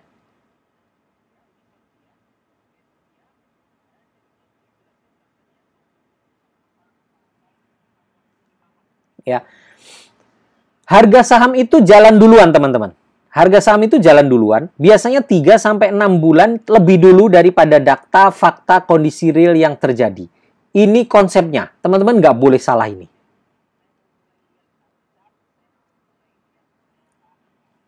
Ya, yang kedua, bursa saham adalah leading indicator. Bursa saham itu leading indicator. Artinya apa? Artinya, yaitu bursa saham itu jalan duluan. Contoh, indeks IHSG. Bulan Maret udah anjlok duluan, padahal kondisi ekonomi saat itu masih baik-baik saja. Ternyata 6 bulan kemudian Indonesia resesi. Itulah yang dinamakan leading indicator. Jadi bursa saham tuh tahu lebih dulu. Efeknya tuh jalan lebih dulu gitu loh. Nah, ini jalannya ya dua arah. Bisa naik duluan, bisa turun duluan gitu. Itulah kenapa nomor 3, makanya sering disebut, nih pasti teman-teman banyak setuju nih, sering disebut bahwa cat tuh tahu duluan gitu loh. Orang-orang yang technical analysis itu kan kadang-kadang malas belajar FA, kadang enggak lah, FA tuh telat, cat tuh pasti duluan deh. Cat naik tuh pasti ada sesuatu, karena cat tuh udah tahu duluan. Ada kan yang ngomong gitu ya? Banyak ya, yang apa namanya, yang anak-anak yang technical tuh pasti ngomongnya begitu. Enggak lah, pokoknya cat tuh bisa jalan duluan kok gitu. Nah, itu benar teman-teman, itu benar. Itu benar ya. Jadi kondisinya begitu. Memang bursa saham tuh jalan duluan. Nah, konsep ini perlu teman-teman tanamkan di otak teman-teman sebagai konsep utama supaya teman-teman tuh benar mengarah ke saham yang benar karena konsepnya seperti ini. Oke, saya lanjutkan ya. Soci Lines at a glance ya. Lihat, Soci lihat ya. Harga sahamnya naik. Harga sahamnya naik. Ya, chart terakhir ya. Dia sempat naik dari 130-an sampai 160, 170. Naik waktu itu hampir 20% ya, dia naik. Kemudian sideways kira-kira 1 minggu lah ya. Lalu terakhir kemarin naik sampai AR kanan. Nah, yang menjadi pertanyaan, ini kok naik kenceng ada apa? Kan selalu begitu kan kita? Jawaban saya, pasti ada apa-apa. Pasti ada apa-apa. Cuman kita belum tahu gitu. Kenapa? Karena tadi bursa saham itu dia jalan duluan, teman-teman. Jalan duluan. Kenapa Mas kok ada jalan duluan? Karena ada orang-orang dengan uang besar, dengan akses informasi bagus, dia tahu lebih dulu daripada kita-kita retail. Itu jawabannya. Jadi teman-teman perlu kayak gini. Nih Soci kenapa naik? Ini pasti ada sesuatu yang bagus nih, gitu loh. Karena ini memang nih pasti ada sesuatu, cuman ini belum ketahuan aja. Nah, sekarang buat yang bilang, Soci udah naik duluan. Kan tadi pertama sudah saya kasih tahu ya, otaknya di mana dipikir. Tadi pertama sudah saya kasih tahu loh sebelum bahas. Sahamnya sudah naik duluan. Jangan beli, nanti saya kasih saham lain yang belum naik.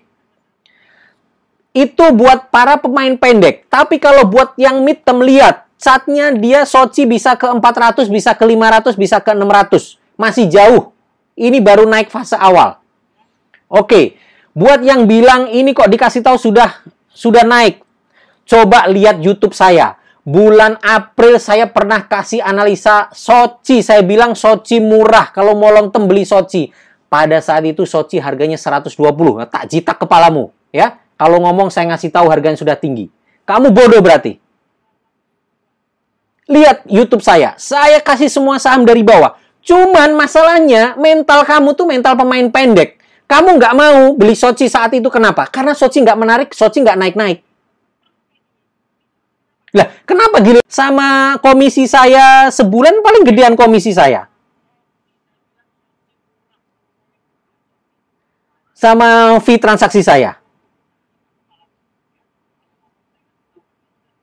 Kamu nggak bakal dapat ilmu ini dimanapun. Jangan-jangan gratis lagi. Udah bayar 300.000, udah berapa bulan kemarin itu udah ikut berkali-kali. Kalian dapat materi ini gratis. Mana-mana ini? Cari deh orang yang bisa jelasin sedetail ini. Nah ya, Dia ngerti kapal dan ngerti saham. Saya bayar deh orangnya deh. Saya ikut webinarnya deh. 10 juta saya bayar. Nggak akan ada orang. Saya kenal semua orang pelayaran di Indonesia, nggak ada yang main saham.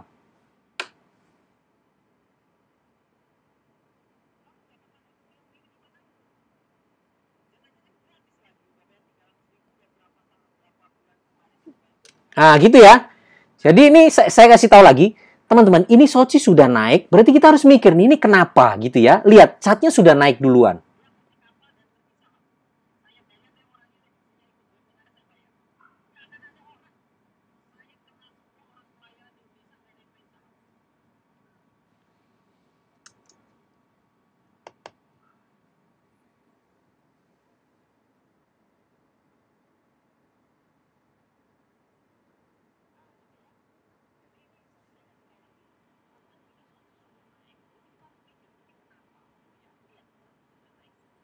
Oke ya, sebentar ya. Sepertinya ada gangguan jaringan nih. Ntar saya cek dulu. Saya cek dulu streaming softwarenya sih aman ya. Streaming softwarenya aman. Rasanya bisa lanjut terus ini. Oke, tadi dari chatnya ya. Dari chatnya sudah.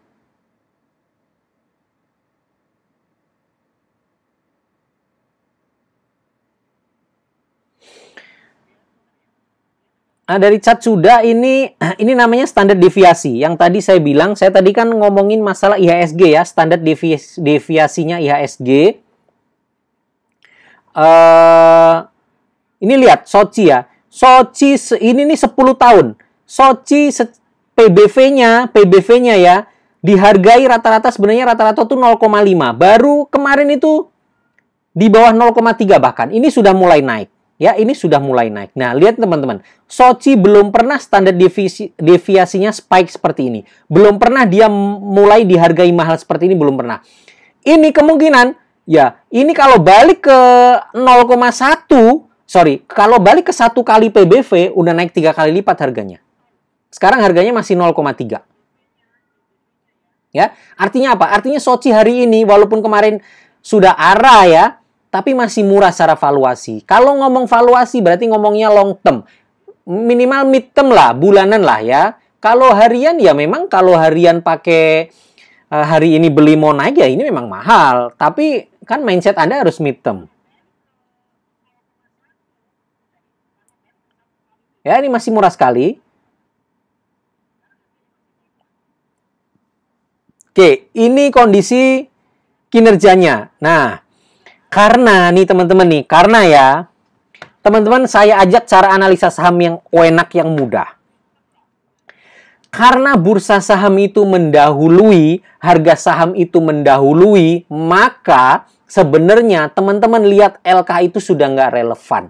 Yang teman-teman lihat tuh ada story apa, ada kejadian apa ke depan, itu yang paling cocok. Teman-teman lihat apa deh. Nggak cocok udah, agro nggak cocok, di berapa udah nggak cocok semuanya. Antam udah nggak masuk akal, Waskita udah nggak masuk akal semuanya itu, naik semua tinggi-tinggi. Karena kenapa? Karena hari ini tuh sudah nggak berlaku, yang berlaku tuh nanti. Bursa saham tuh mendahului. Bursa saham itu, kenaikan harga saham itu membaca masa depan, ada sentimen positif apa gitu.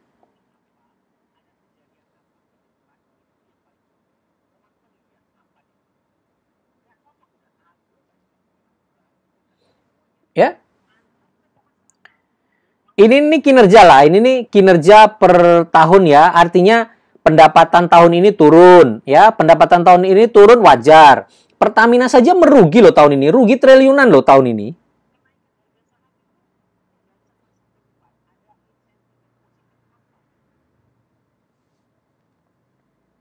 Ya, oke, kita lihat laporan keuangan dulu deh ya, kita lihat laporan keuangan dulu, biar komplit ya.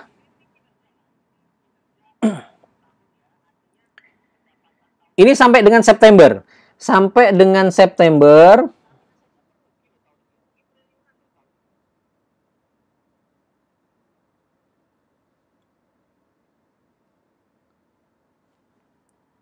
Ya, pendapatan netonya turun.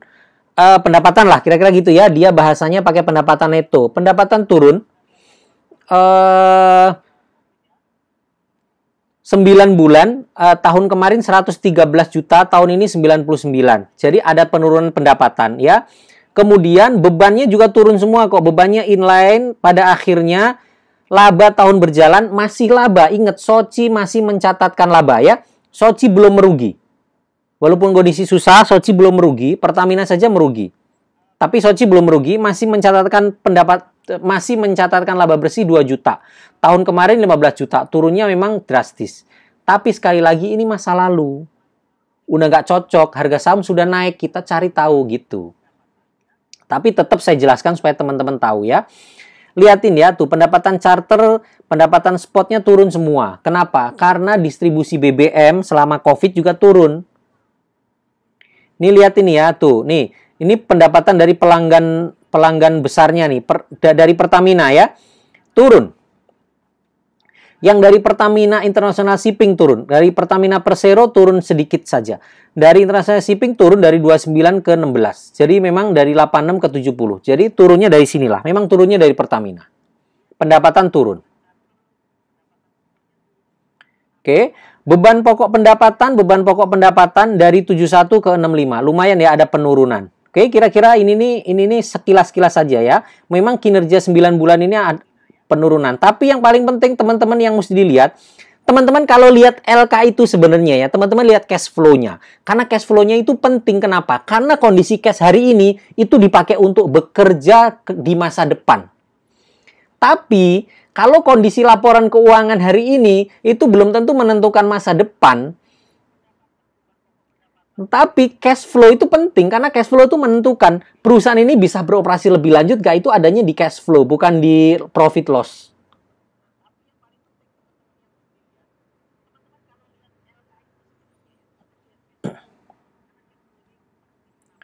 Ya, kita lihat ya, arus kas ya. Ini arus kas ya, arus kas ini arus kas dari operasi. Dari operasi justru ya teman-teman ya, dibanding tahun kemarin dari operasi masih ada arus kas positif 19 juta. Tahun kemarin hanya 6 juta. Ya, dari aktivitas investasi ya. Tahun kemarin sempat beli kapal harga 15 juta sampai dengan 9 bulan. Tahun ini nggak ada beli kapal sampai bulan September ya. Jadi sampai dengan apa namanya? Arus kas untuk investasi, Soci hanya belanja sedikit. Tahun kemarin banyak. Ya, kita buka lagi ya. Terus pendanaan ya, dari aktivitas pendanaan berarti pinjaman. Tahun kemarin Soci dapat pinjaman 17 juta. Tahun ini hanya tarik pinjaman 3,5 juta. Tapi teman-teman liatin ya, ada namanya pembayaran pinjaman bank ya. Pada arus kas dari aktivitas pendanaan paling bawah ada namanya pembayaran pinjaman ke bank. Tahun ini sampai dengan 9 bulan, Soci sudah bayar pinjaman bank 15 juta. Ya, Soci hanya narik pinjaman 3,5 juta, tapi bayar banknya 15 juta. Artinya apa?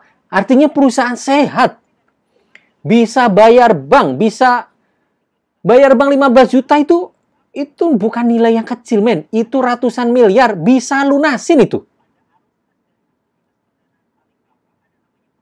Ya. Dia narik uang dengan bayarnya, banyakkan bayarnya. Oke ya.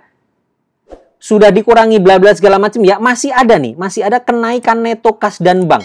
Sudah dipakai bayar bank segala macam, masih ada kenaikan. Jadi sampai dengan 9 bulan ini Soci mencatatkan cash flow positif sebesar 7 juta. 7 juta itu teman-teman ekuivalen 100 miliar lebih.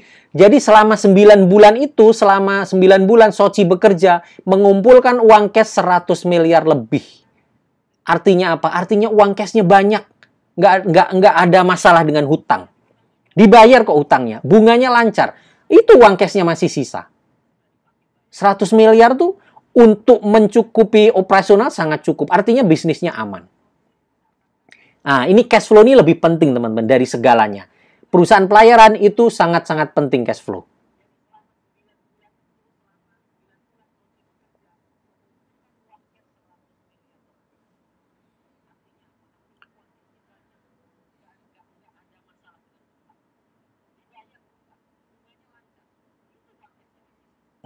Oke, sekarang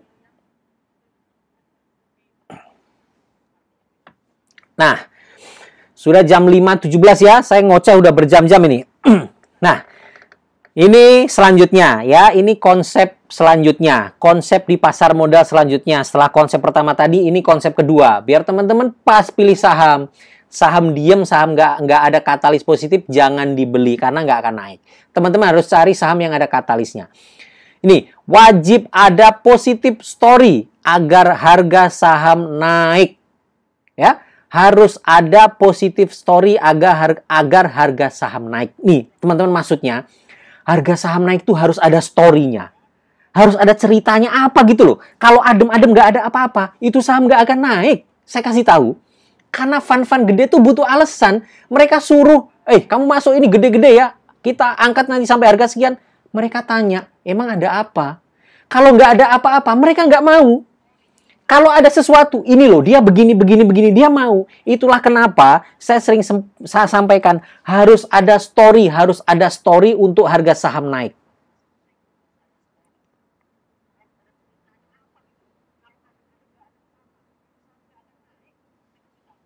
Ya. Nah, story di Soci apa? Story di Soci nih.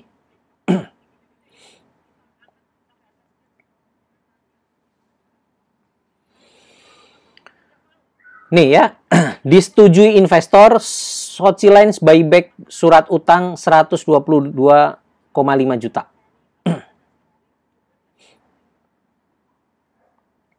Nih ya, nih. Jadi Soci itu, saya nggak tahu nih teman-teman di sini banyak yang tahu nggak? Soci itu habis buyback surat utang. Nih hebatnya Soci teman-teman. Hebatnya manajemen Soci.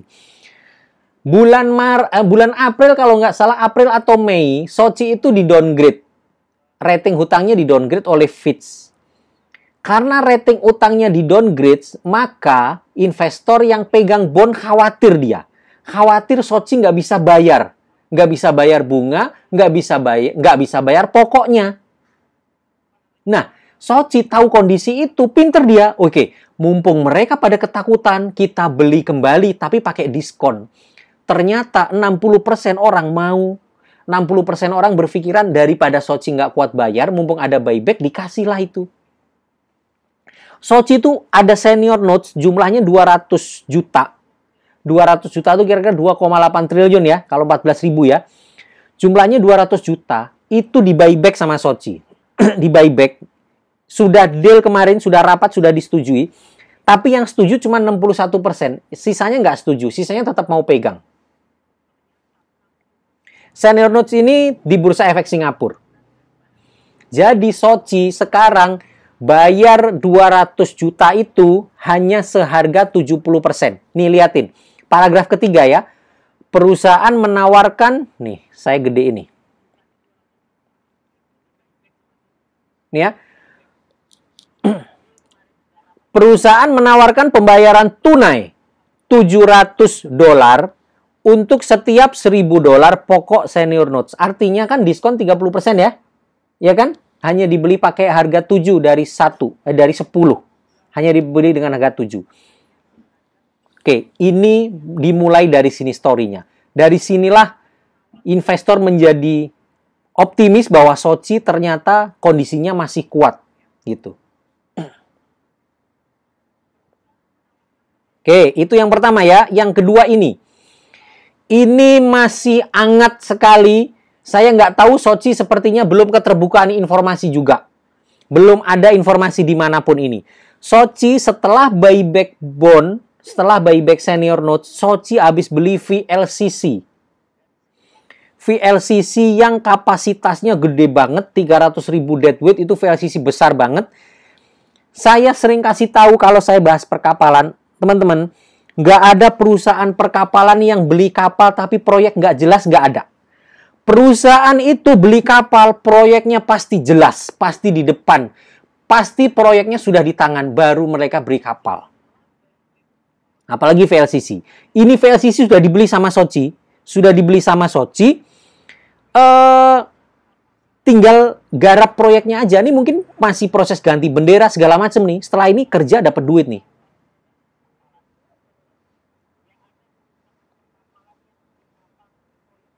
Ini ya. Sochi emerged as buyer of more VLCC as Fitch won on bond. Ya, ini orang pada cukup surprise gitu loh. Habis di downgrade oleh Fitch rating masalah bond, ya di downgrade, tahu-tahu buyback bondnya. Habis buyback bond beli VLCC. Orang pada kaget ini.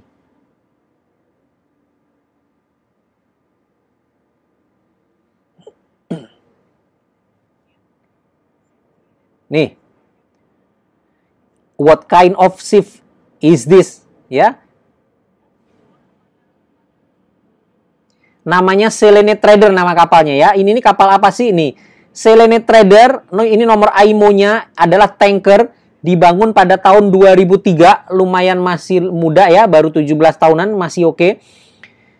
Ya, kapal ini berbendera Panama, oke. Kapasitasnya 300.000 deadweight, 300.000 DWT. Namanya VLCC ya. Kapal sangat-sangat besar, VLCC ya, very large. Oke ya, ini ya. Ini dibeli. Oke, sekarang kita lihat potensi pendapatan dari VLCC itu berapa. Ini charter ya, time charternya tanker. Ini time charternya tanker. VLCC 300 ribuan itu kalau charternya tuh tahunan, per day-nya tuh 67.000 standar internasional. 67.000 US per day. Kalau 2 tahun, 3 tahun, 5 tahun, teman-teman tinggal hitung aja.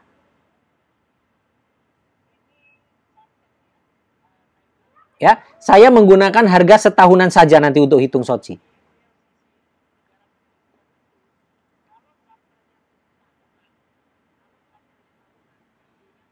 Oke, itu potensi pendapatan tambahan masa depan. Menurut saya 2021 tadi yang VLCC tadi harusnya sudah masuk. Ini, potensi pendapatan. Ini ya, saya hitung ya, TC higher, maksudnya time charter higher. 95% ini on, saya anggap 5%-nya off untuk maintenance, untuk apa, 5% cukup. 95% kali 365 kali 60.000 dolar itu 20 juta USD.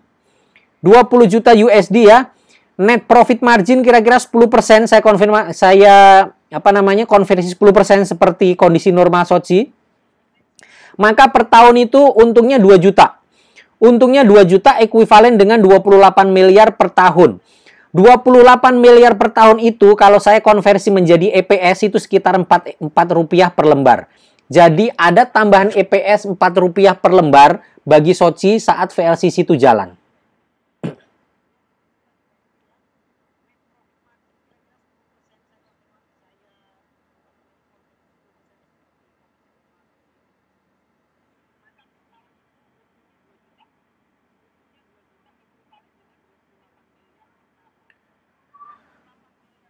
Oke ya, nah ini potensi earning lain-lain. Tadi kan potensi karena ada VLCC. Ini potensi karena ada earning tambahan. Earning tambahan tuh apa? Earning tambahan tuh tadi loh teman-teman. Tadi kan Sochi kan buyback bond. Ya, kan buyback bond. Ya. Buyback bond, kemudian ada diskon kan? Nah, buyback bond ada diskon itu teman-teman. Itu biasanya ada keuntungan lain-lain. Ada keuntungan lain-lain dari diskon pelunasan hutang. Itu biasanya ada. Di laporan keuangan itu ada.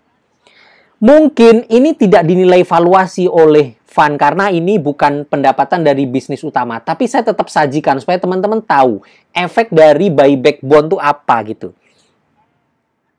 Tadi kan 200 juta ya. Kali 62%. Yang setuju 62%. Lalu 30% tuh diskonnya, diskon tuh.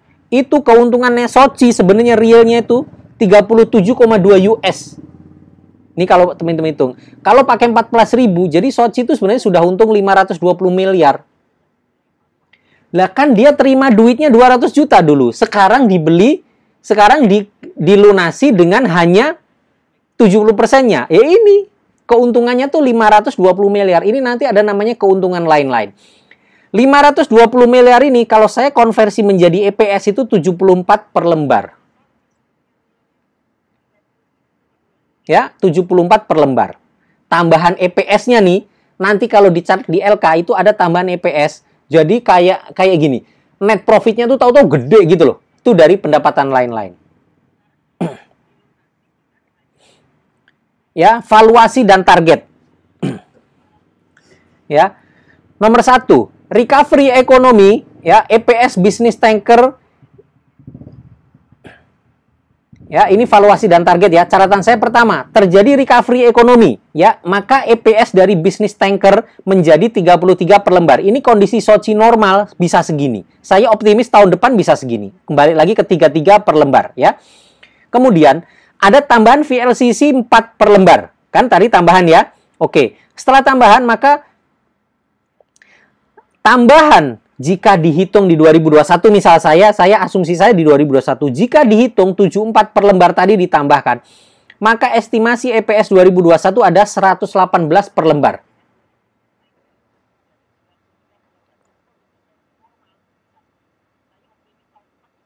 Ya, EPS-nya 118 per lembar tahun depan.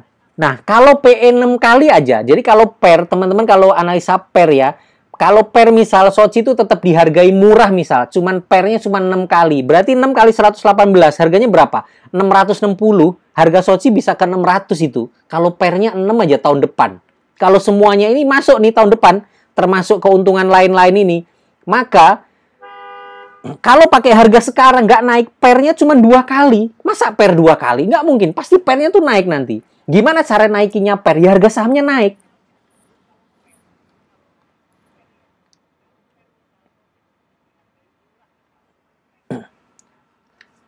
Nah, itu valuasi dan target saya. Oke, ini versi pertama.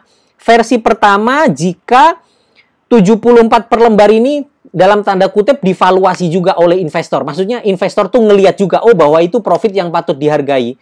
Sehingga Soci harganya naik tinggi setelah keluar LK net profitnya secara year on year naik ratusan kali, ratusan persen gitu ya, naik berkali-kali lipat.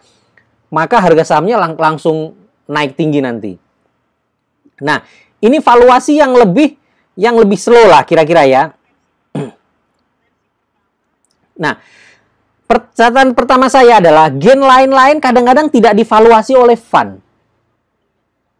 Nah, saya kasih tahu gain lain-lain itu kadang-kadang sama fund tuh tidak divaluasi. Oh, ini gain karena diskon hutang, tidak bisa jadikan valuasi. Kita valuasi bisnisnya saja, nggak masalah. Ya. Namun divaluasi sebagai nilai tambah. Nah, gini, memang tidak divaluasi sebagai angka, tapi divaluasinya sebagai nilai tambah. Maksudnya begini, oh, Soci bisa ngelunasi bond loh, bisa buyback bond. Artinya Soci ini perusahaannya sehat nih, cash rich nih, cashnya aman.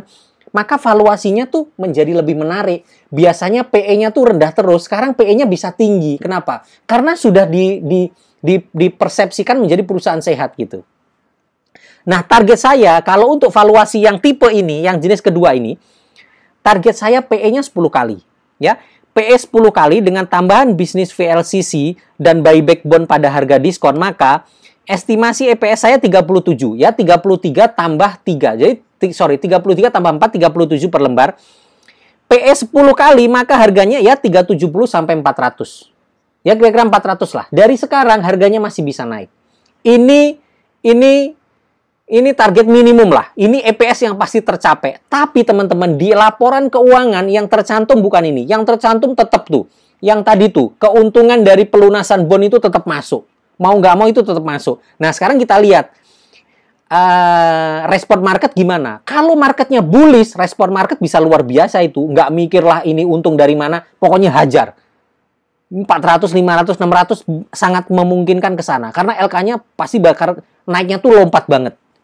Si PE atau apa nanti saya sampaikan di channel. Kira-kira kalau lihat chart Soci itu memang arahnya tinggal sedikit lagi nih break. Kalau break posisi 200 sekian itu arahnya memang ke 400. Kalau dari chart begitu. Ya, memang nyambung sebenarnya antara chart dengan hitung-hitungan ini, dengan story-nya nyambung. Mereka sudah buyback bond dengan diskon plus beli VLCC. Itu story kuat sekali untuk Soci. Yang pasti itulah kondisi Soci. Saya sajikan objektif, semua data objektif, tidak ada yang ngarang ya. Mudah-mudahan bermanfaat buat teman-teman.